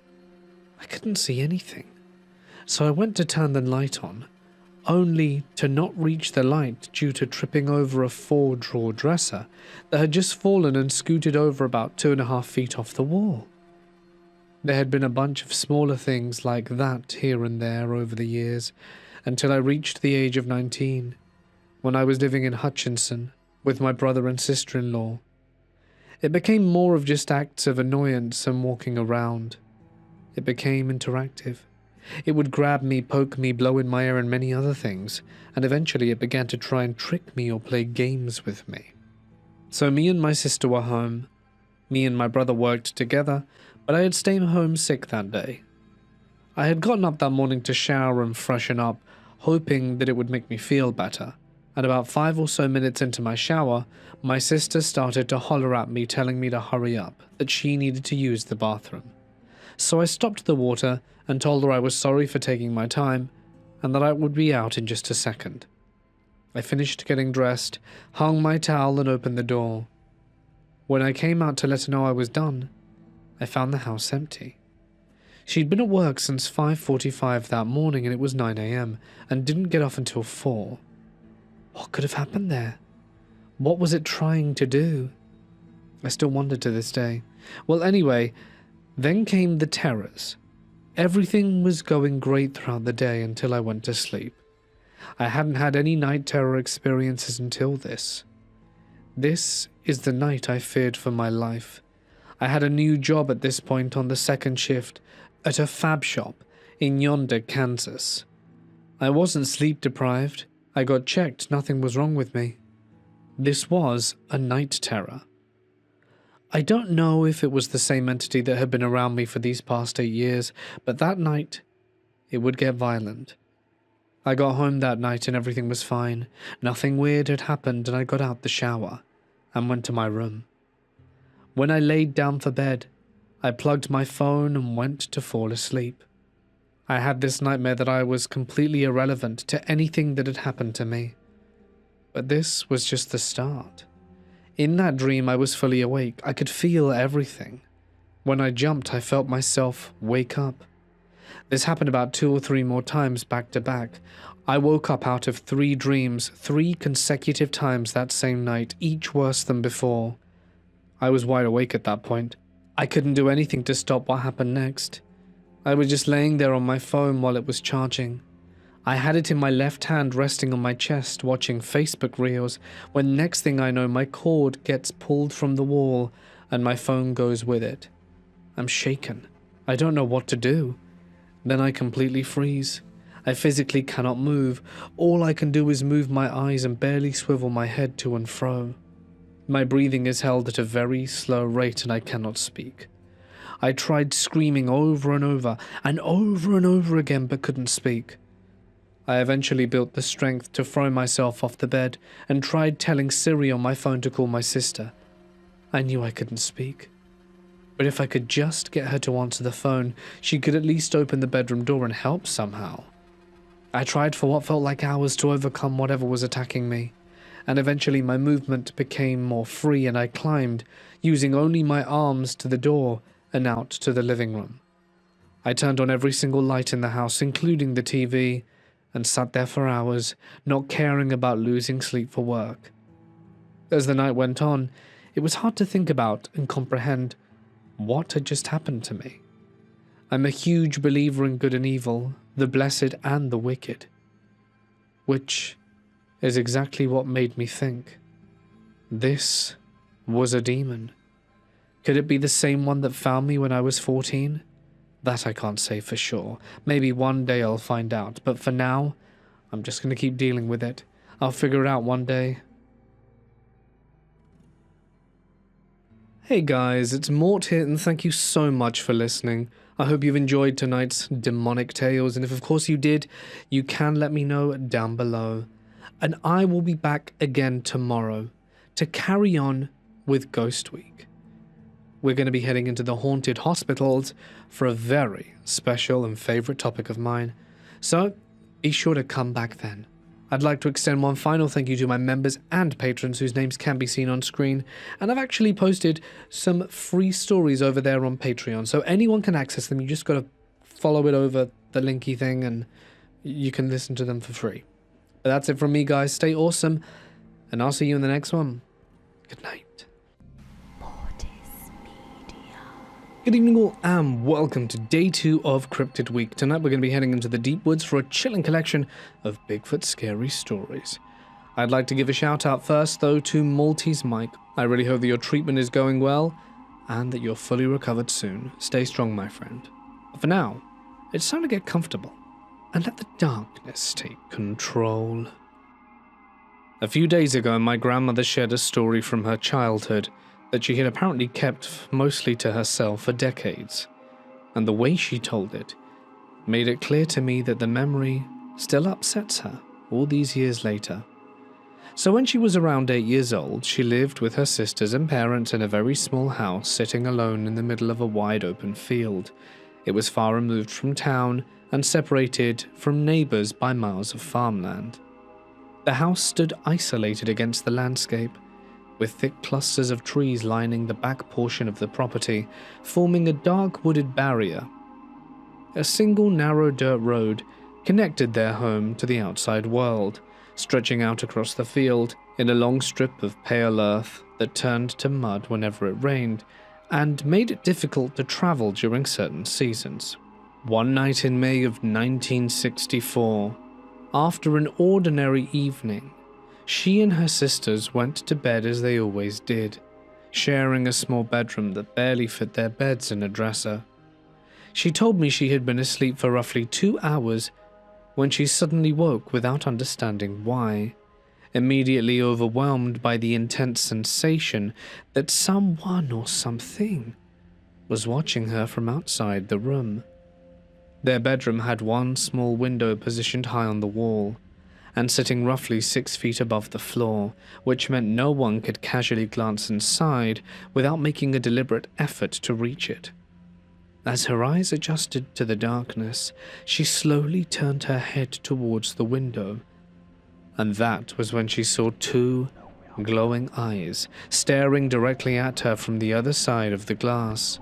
She described the eyes as bright and reflective, rather than softly illuminated, positioned high enough that whatever they belonged to would have been standing well above the height of an ordinary person. Fear gripped her instantly, and instead of screaming, she reached over and shook one of her sisters awake, whispering urgently for her to look towards the window. Her sister reacted immediately once she saw the same thing, pulling the blanket over her head in panic while trying not to cry loudly. The 2 of them lay frozen beneath their covers, hearts pounding, barely daring to breathe while those glowing eyes remained fixed on them through the darkness. Eventually, after what felt like an eternity stretched thin by fear, the eyes moved away from the window and disappeared from sight without an accompanying sound that might explain how something so large had approached or retreated. Neither of them slept for the rest of the night, instead waiting for morning light to push back the terror that had filled their room. When they told their mother what happened, she dismissed the story as imagination fueled by dreams and the natural fears of children living in such an isolated place. That disbelief lasted only until the family stepped outside to examine the ground beneath the bedroom window, where they found enormous footprints pressed deep into the soil, leading from the edge of the woods up into the house, and back again. My grandmother said the prints were far larger than any boot her father owned, spaced in a way that suggested long strides and considerable height, and they sank deeply enough into the earth to imply significant weight. After seeing those tracks for herself, her mother no longer brushed off the story so easily, and from that day forward, my grandmother and her sisters were forbidden from playing anywhere near the tree line behind the house. A few months later, an unsettling detail added another layer to the memory when a neighbor who lived roughly 7 miles away mentioned that several of his cows had disappeared without explanation. He told them there had been no blood, no broken fencing, and no visible sign of struggle anywhere on his property, as though something powerful had simply lifted the animals and carried them off, leaving no evidence behind. Listening to her recount these events, I could see that even now, she has never settled comfortably on a logical explanation for what stood outside that window, or what left those massive tracks in the dirt.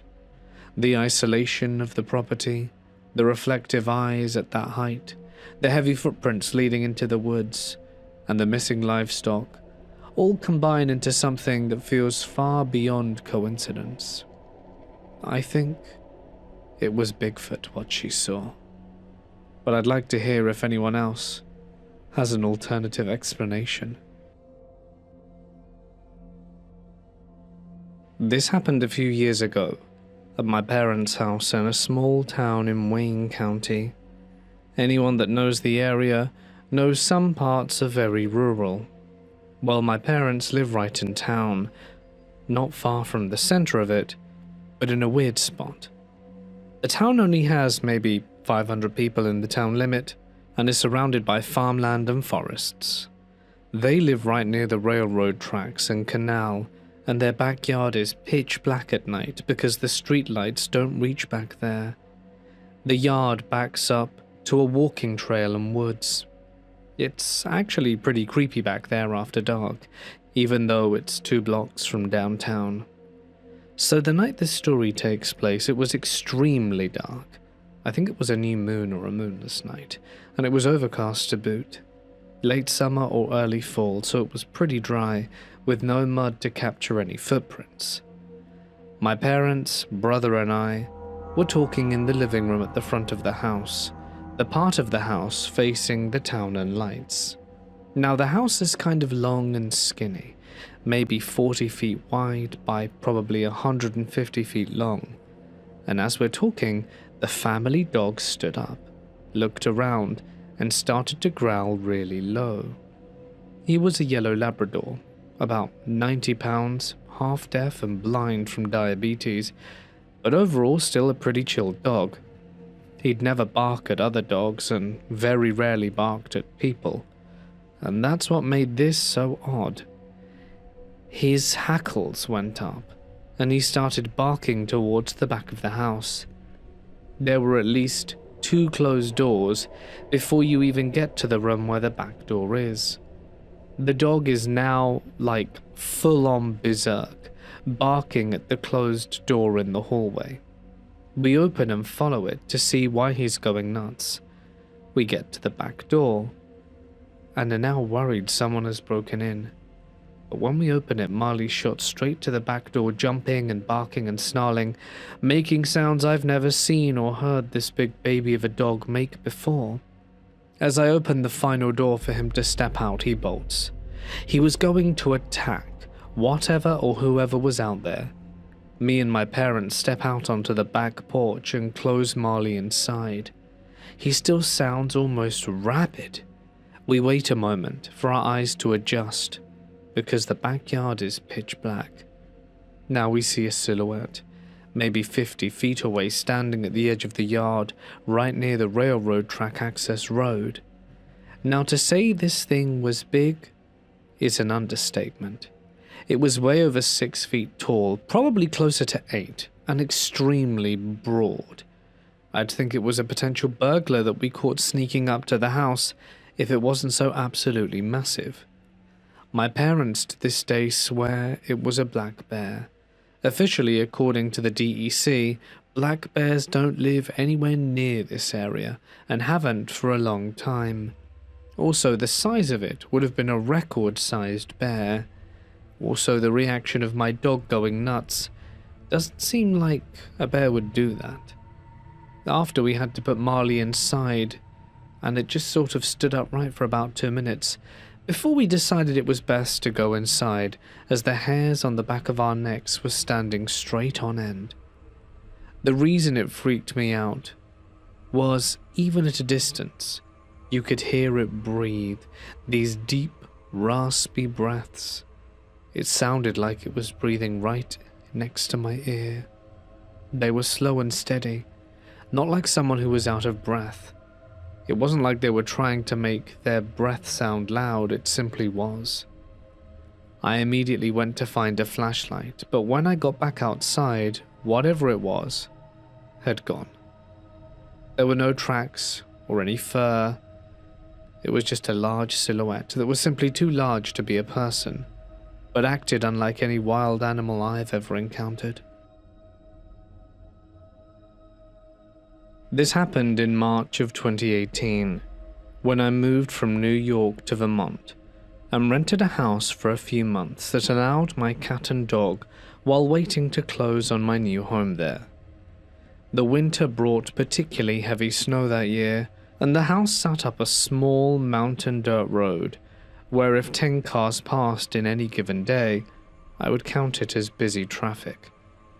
I booked it through Zillow, thinking it actually lay closer to the village, but planned to stay in anyway to heal up and rest and relax after an exhaustive packing and moving ordeal from the city. Some guy friends helped me get settled up there and left after one night, with warnings not to let my dog run loose off leash due to alpacas at the next door farm, about 1/8 of a mile walking distance away.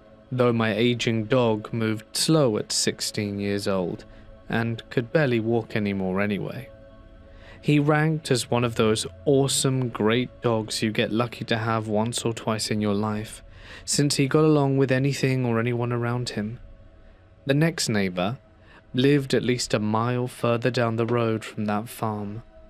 I settled into the lovely one-story home, which featured automated motion detector lights up the driveway running behind the house, where a huge, ancient apple tree stood, with a few apples still high up, even in March, surrounded by the usual pine and birch trees across the property. Large front and back lawn areas spanned several acres surrounded by forests and old rock walls on all sides. I grew up in a New York area full of trees and forests, so felt no spookiness at first until that second night arrived. The house had a large pond out front covered in ice and snow, with at least 4 foot of accumulation on the ground and just enough driveway plowed for cars to access in and out. I backed my car close by the back door for convenience. Several outbuildings dotted the property as well. One open garage-like building sat perhaps 30 feet away from the back door and reached through the kitchen and served as a large garden storage area with no doors and just an open space exposed to the elements. Off the kitchen lay a screened-in porch facing the pond out front, which played a key role in later events. On that second night, I took my dog out on a leash at 8 p.m. when pitch black darkness was all I could see outside. Fresh, fluffy snow, about 1 foot deep, had fallen recently, and as a silly New Yorker, I wore sneakers without socks, a nightgown, and a light jacket, thinking I would stay out for only 5 minutes to let him do his business before bed. I walked him slowly across the snow until ready to head back inside. As I returned to the back door, I realized I had locked myself out by accident, since the doorknob twisted one way to lock automatically behind me. I tried not to panic in the cold, but stood there looking silly, with no flashlight or cell phone, and figured walking to the neighbors risked breaking an ankle in the dark over the unseen snow on the ground. I remember seeing a crowbar in that open garage building nearby, and thought I could pull a MacGyver move like those window break-in shows on television. So I took my dog's leash and tied it around my car's left mirror to secure him temporarily. I knew breaking in meant losing my deposit and paying for damages, but facing freezing temperatures outside, with no way even to enter the car for shelter alongside the dog, I grabbed the crowbar from the garage and after a little hesitancy, swung it hard at the glass window facing away from me. It bounced off, making the loudest echoing sound through the night air, and even sparked on impact, which surprised me completely. What kind of window refused to break like that, since I counted as a strong person, able to handle physical tasks? Was this bulletproof or safety glass? I tried another window to the left, checking I could climb through if broken, but met the same unbreakable result again, so abandoned that approach for something else. That's when I recalled the screened-in porch off the kitchen.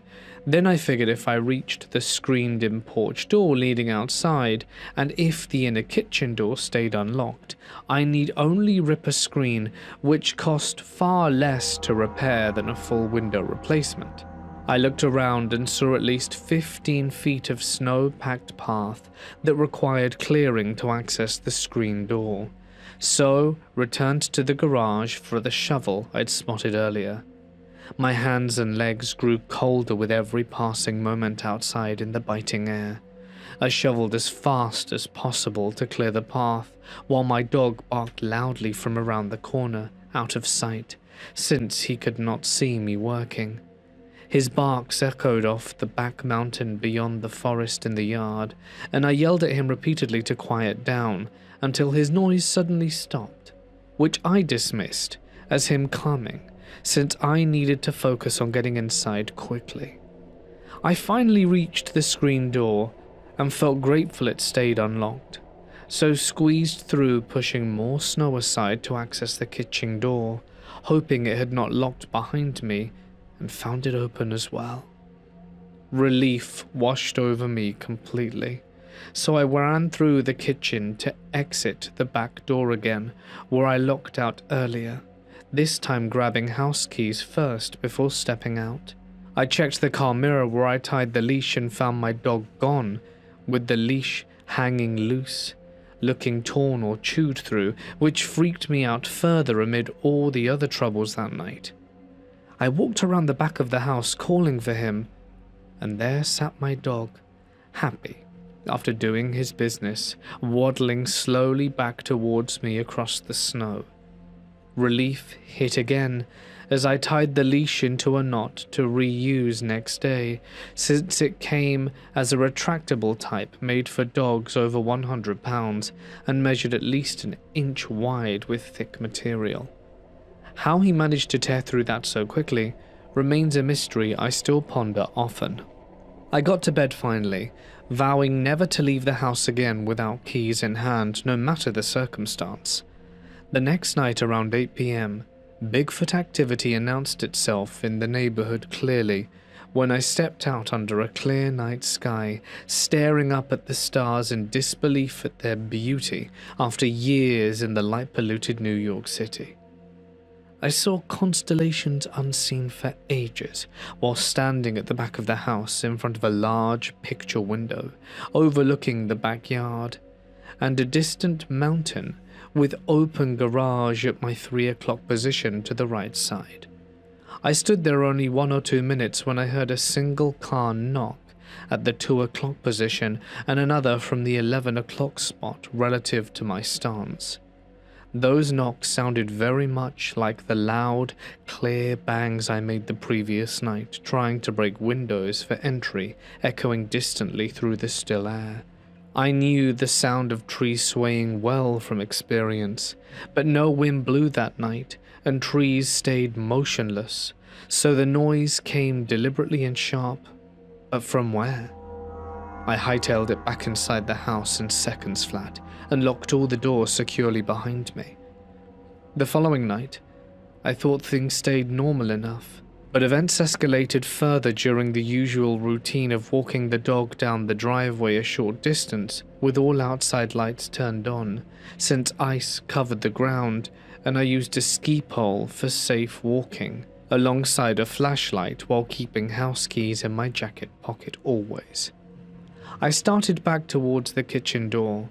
I glanced beyond the open garage outbuilding because a pop of color caught my eye suddenly. A pair of really large red eyes stared back at me from the edge where the yard edged against a rock wall abutting the dark forest beyond. At first I wondered if an owl caused the glow, but shifted left to right, testing for reflection from house lights, which seemed a good explanation at that moment. Those eyes stayed fixed, however, big red-orange orbs, watching me directly with spacing so wide apart they unnerved me deeply. The distance measured about 100 to 120 feet from my position. Those eyes appeared at least 10 inches apart, suggesting a massive head size I preferred not to imagine fully. I stood frozen for at least a minute, waiting for movement to identify the source until incomprehension hit, and I scurried back inside the house fast, closing the doors tight. The next day I checked the area carefully in daylight, venturing out into the deep snow about 30 feet to search for reflected tin cans or anything explaining the glow from the previous night. I saw absolutely nothing unusual there at all. I grabbed binoculars from inside the house and returned for another look, but found only the rock wall forest edge and birds chirping happily in the trees. I stayed at the rental 3 or 4 more weeks after that without seeing those eyes or any reflection again during remaining nights. This marked not my first possible Bigfoot encounter, since 2 others occurred back in New York State previously. The final kicker came later, when I realized a spare key hung right above the shovel I grabbed that first night, which would have let me back in immediately without all the drama. I received my full security deposit back regardless, and adored the house overall, despite events, though my MacGyver attempts ended for good after that ordeal. I grew up in the great Pacific Northwest, in the foothills of the Cascade Mountains, under the shadow of Mount St. Helens in Washington State. It's a land full of myth and legend, mostly from the natives, but a lot of the old-timers, loggers and trappers and hunters, etc., have stories of their own. One of my father's oldest and dearest friends, now passed on, was a local Native American who was one of the oldest of his nation. He was an adult before most of the towns in our area were settled by white people, and his name to us was Charlie. I'm sure he had another native name, but I don't recall what it was. Charlie used to sit us down, kids and adults, and tell us stories. Some of the stories were tribal legends, some of them were things he swore happened to him in the woods, and some of them, he said, were things that other men and women of his tribe or fur trappers and miners in the late 19th century experienced. As I got older, I began to realize that Charlie wasn't just pulling our legs on some of these stories. He genuinely believed them, and a few of them happened to me as I would wander around in the woods and investigate. The most obvious and easiest to prove was the ridge lights or mountain lights. Charlie called them a different name, and locals to this day still tell stories about them. The lights, according to Charlie, had existed as far back as man had. They would appear around the mountains on clear nights and zip around in the air. One of the local legends said the lights were the spirits dancing and playing. I first saw the lights when I was a kid, and several times since then.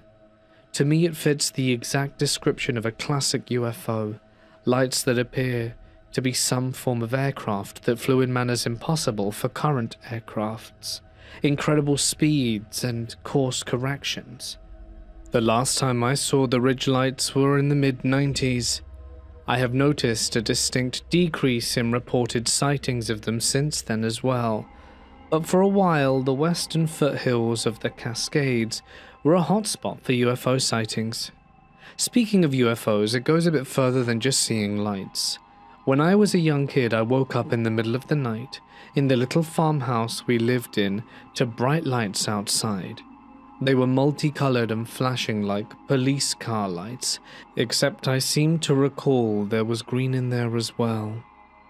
I was curiously unafraid and walked out of my room into the living room, the kitchen, and eventually my parents' room. All the while, in all the windows, there were these bright lights. I tried to wake my parents up, but they were sound asleep. I shrugged it off, went to bed, and woke up in the morning. When I brought it up to my parents, they dismissed it as a dream. I accepted that, especially because one of the odd parts of my story, I couldn't wake up my father, and he was a Vietnam vet who normally woke up at the sound of a mosquito farting. The story would have ended there, if not for our drunken neighbor. Some years later, when I was a teen, I was talking with the now dead neighbor's granddaughter. The neighbor himself was known as a drunken lout and storyteller of the first order. His granddaughter was telling me about how he used to tell these crazy stories, and one day he swore up and down that aliens landed in his field and visited him in the middle of the night. I laughed and said I think I would have seen that, as our yard is connected to his field. She agreed, said something like, "You and your parents would have noticed a bunch of red, green and blue and white flashing lights in your backyard 10 years ago." To be clear, I'm not saying I saw a UFO land in my house. I am saying I might have seen lights that match that description of lights on the supposed spaceship reported to have landed in my unreliable drunken neighbor's yard. And then there's the biggest myth of all. Sasquatch, Bigfoot, whatever you call him. Do I believe he exists? Absolutely. Even though I consider myself a man who puts science before superstition, why do I believe in him? Because when I was a child, I saw the footprints. My father even has a plaster cast of one. That was my first encounter. The prints were on the edge of a creek bed in a small ravine, on a piece of wild property my father owned. We found them while surveying the property with a hunter friend.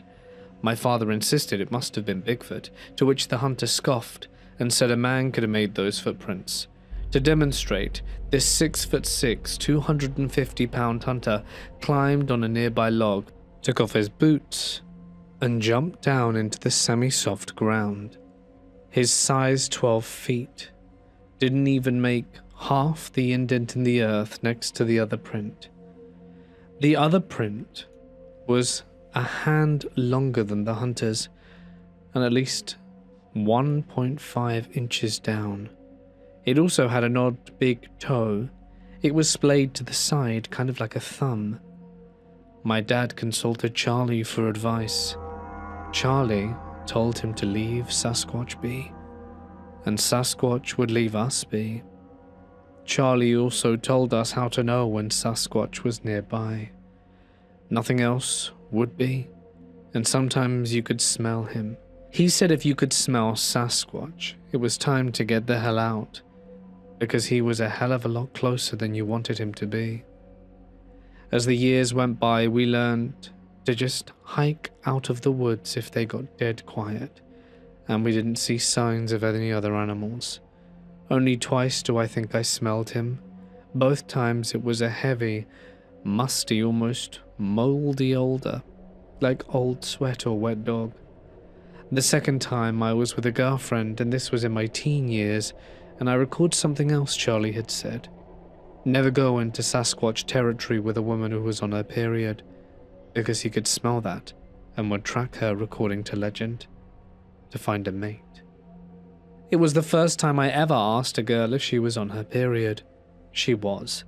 Needless to say, quite embarrassed to answer that it was her time of the month. That's when I told her we needed to leave now. and we started out of the woods. We both swore we heard sticks breaking and branches rustling behind us the entire way out, and we both had that terrifying pit in your stomach you get when you know something is watching you. My mum was a teenager at the lake with her family when the incident happened. She reached around 17 years of age at the time. Her brother followed 2 years younger in the group. Their 2 cousins joined them for a campground outing, as well as 2 Saint Bernards accompanying the humans on the walk. They followed a paved path through the campground area that day. The dogs suddenly started losing control and tried to run back along the path. That direction pointed opposite from the cabin where they stayed. The dogs refused to leave my mum and uncle behind in the process.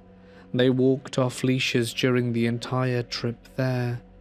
One dog grabbed my mum's shorts in its teeth and pulled her backwards steadily. The behavior resembled a scene pulled straight from a bad comedy movie. Both dogs showed extreme loyalty and protectiveness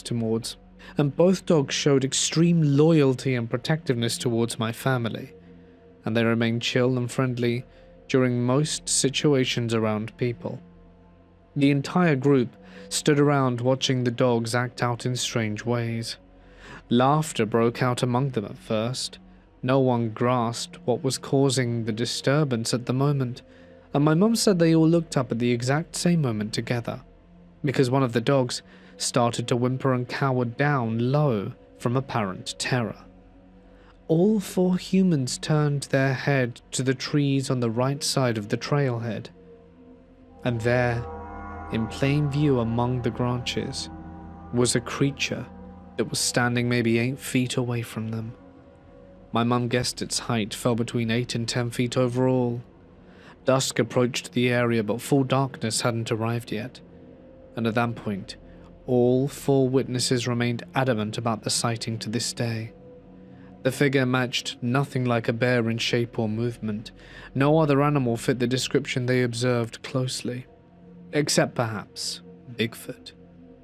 The creature stared directly at them from just inside the tree-line edge.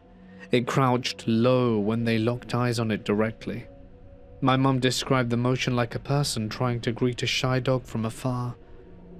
The moment lasted only briefly in real time, before change occurred. The creature straightened up to full height once more.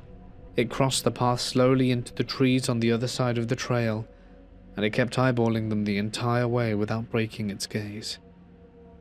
My mum noted no antagonistic or threatening vibes from the posture. The presence felt wary and almost forced casual demeanor instead. That casual air failed to stop the raw terror that gripped my mum and the others completely. They unfroze from the shock after a few moments passed, and they coaxed the dogs to move forward along the path again. The group booked it back to the cabin as fast as their legs allowed them. They told everyone waiting there about the encounters in detail. Some uncles and her other brother and another cousin went out to investigate the area later, but the dogs absolutely refused to approach that path again under any coaxing. The animals freaked out whenever my mum or her siblings headed in that direction, and this reaction lasted for the rest of the weekend without fail. Now, my mum is an extremely rational person in all matters of life. She avoids belief in supernatural things generally across the board, and never exaggerates details or bends the truth in any accounts shared. No one carries more trust for a first-hand story like this one from her directly. My dad provided the next account from about 15 years ago in the woods. He hunted alone in one of his usual areas, as typical for him during those trips. The spot sat 4 miles in from the logging road where he parked his truck in the morning. The sun had just barely risen above the horizon line when he started out on foot. He headed towards a creek used as the central starting point for hunting in that area often. He wandered around the terrain looking for signs of game animal present, and he found absolutely nothing recent in the surrounding woods at all. That scarcity proved very unusual for those specific woods known for activity, and that is when he heard the most terrifying noise he had ever encountered up until that point in his life. The sound came multi-tonal through the trees, as if 2 or 3 voices screamed in disharmonic unison together. The pitches varied across the range, but rose and fell in sync perfectly. They started and ended in the exact same moments without stagger. He would have thought several different voices made it otherwise from the complexity, and every hair on his body stood on end from the noise piercing the air. A horrifying feeling of dread overcame him completely in that instant. The individual pitches sounded rather human-like to his trained ears immediately. The scream lasted longer than any human lungs could sustain without break. He estimated over a minute for the full duration of it. The sound did not pause at any point during its length. It never repeated after ending abruptly in silence. The reverberation suggested it came from very far away through the ridges. The ear-splitting volume made that distance seem impossible to reconcile. He decided to leave the area immediately after that sound stopped echoing. The noise originated from the same general direction as his truck, parked back along the road. He rationalized facing a beast over getting lost in the opposite direction from there. Part of him worried it signaled an animal in pain or suffering nearby, but he could not stand that possibility without action being taken. He planned to help or end its misery if he came across it directly. He told himself a hunting cry meant the maker sprinted elsewhere away fast. His rifle would stop a head-on collision if it happened unexpectedly, and he headed back towards the truck at a full sprint through the brush, and he moved noisily on purpose to make his presence known. Anything out there already detected his position anyway from earlier. He carried his rifle ready in hand rather than slung on his back as usual, and a round sat chambered in the barrel with the safety switched off. Gun safety ranked highest for his normally in all situations. He advocated it stronger than anyone else around me, in fact.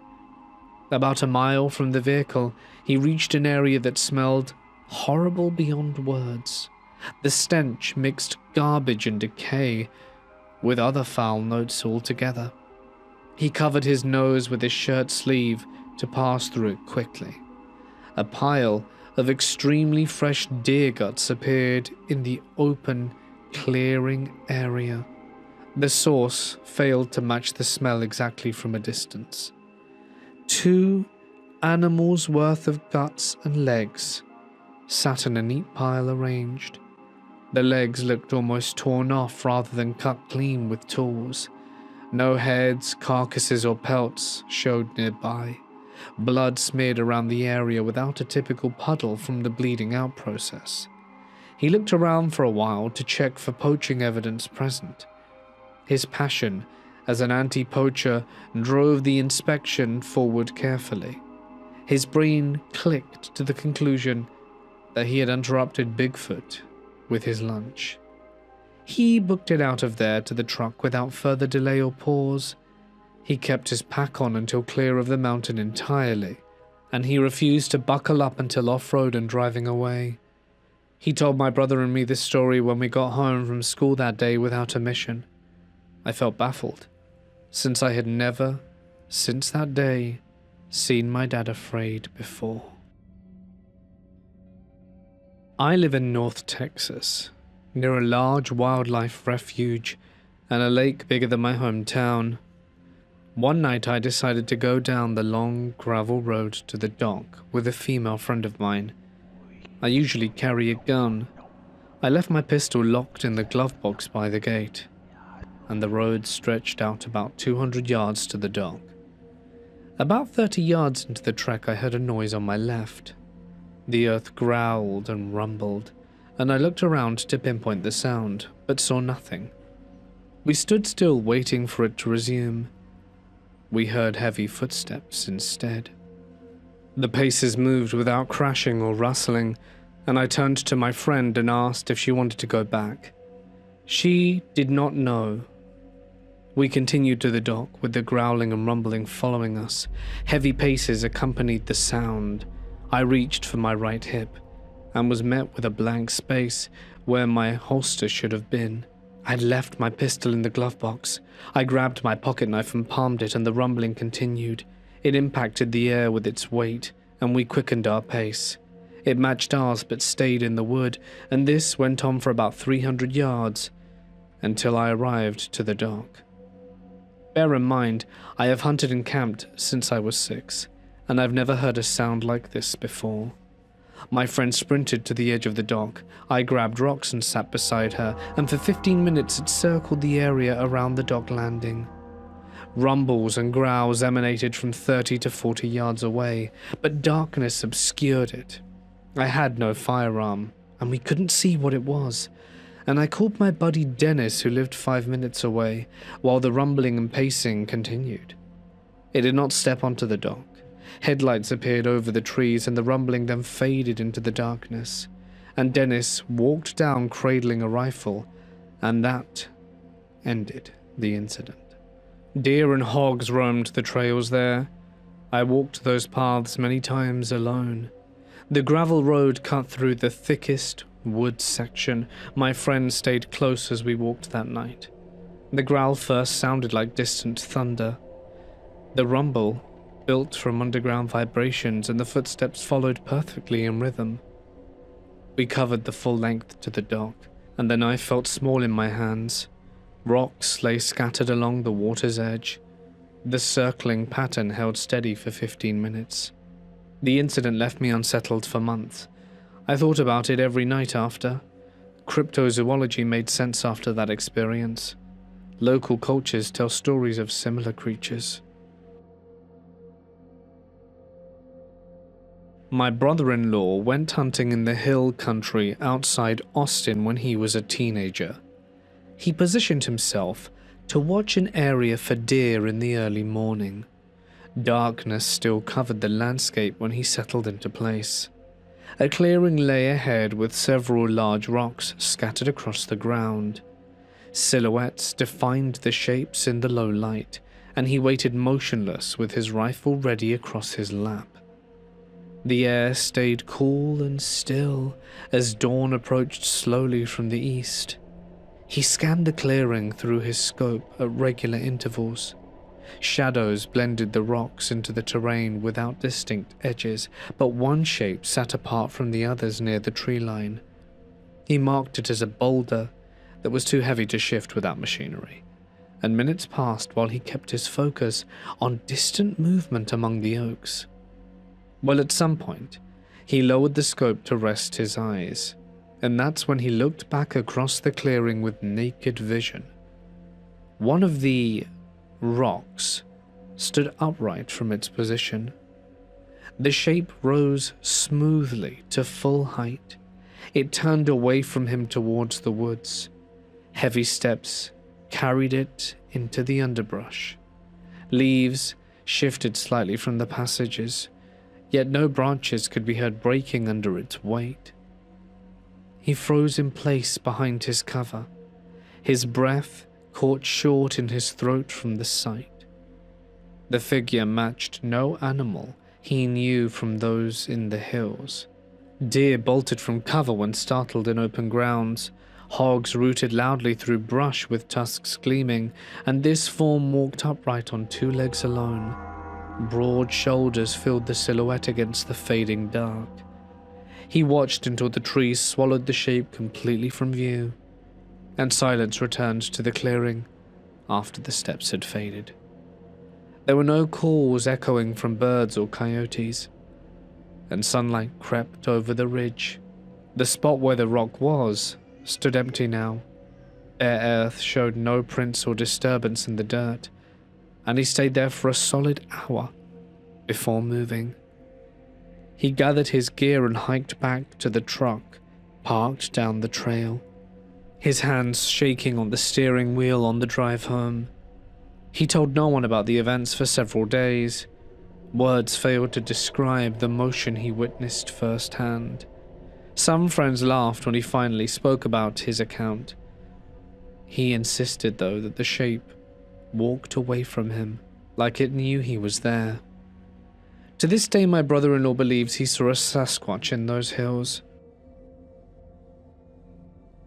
Hey guys, it's Mort here, and thank you so much for listening. I do hope you have enjoyed tonight's collection of Bigfoot stories, and if of course you did, you can show me some love in the comments section below. Of course, it is always very much appreciated.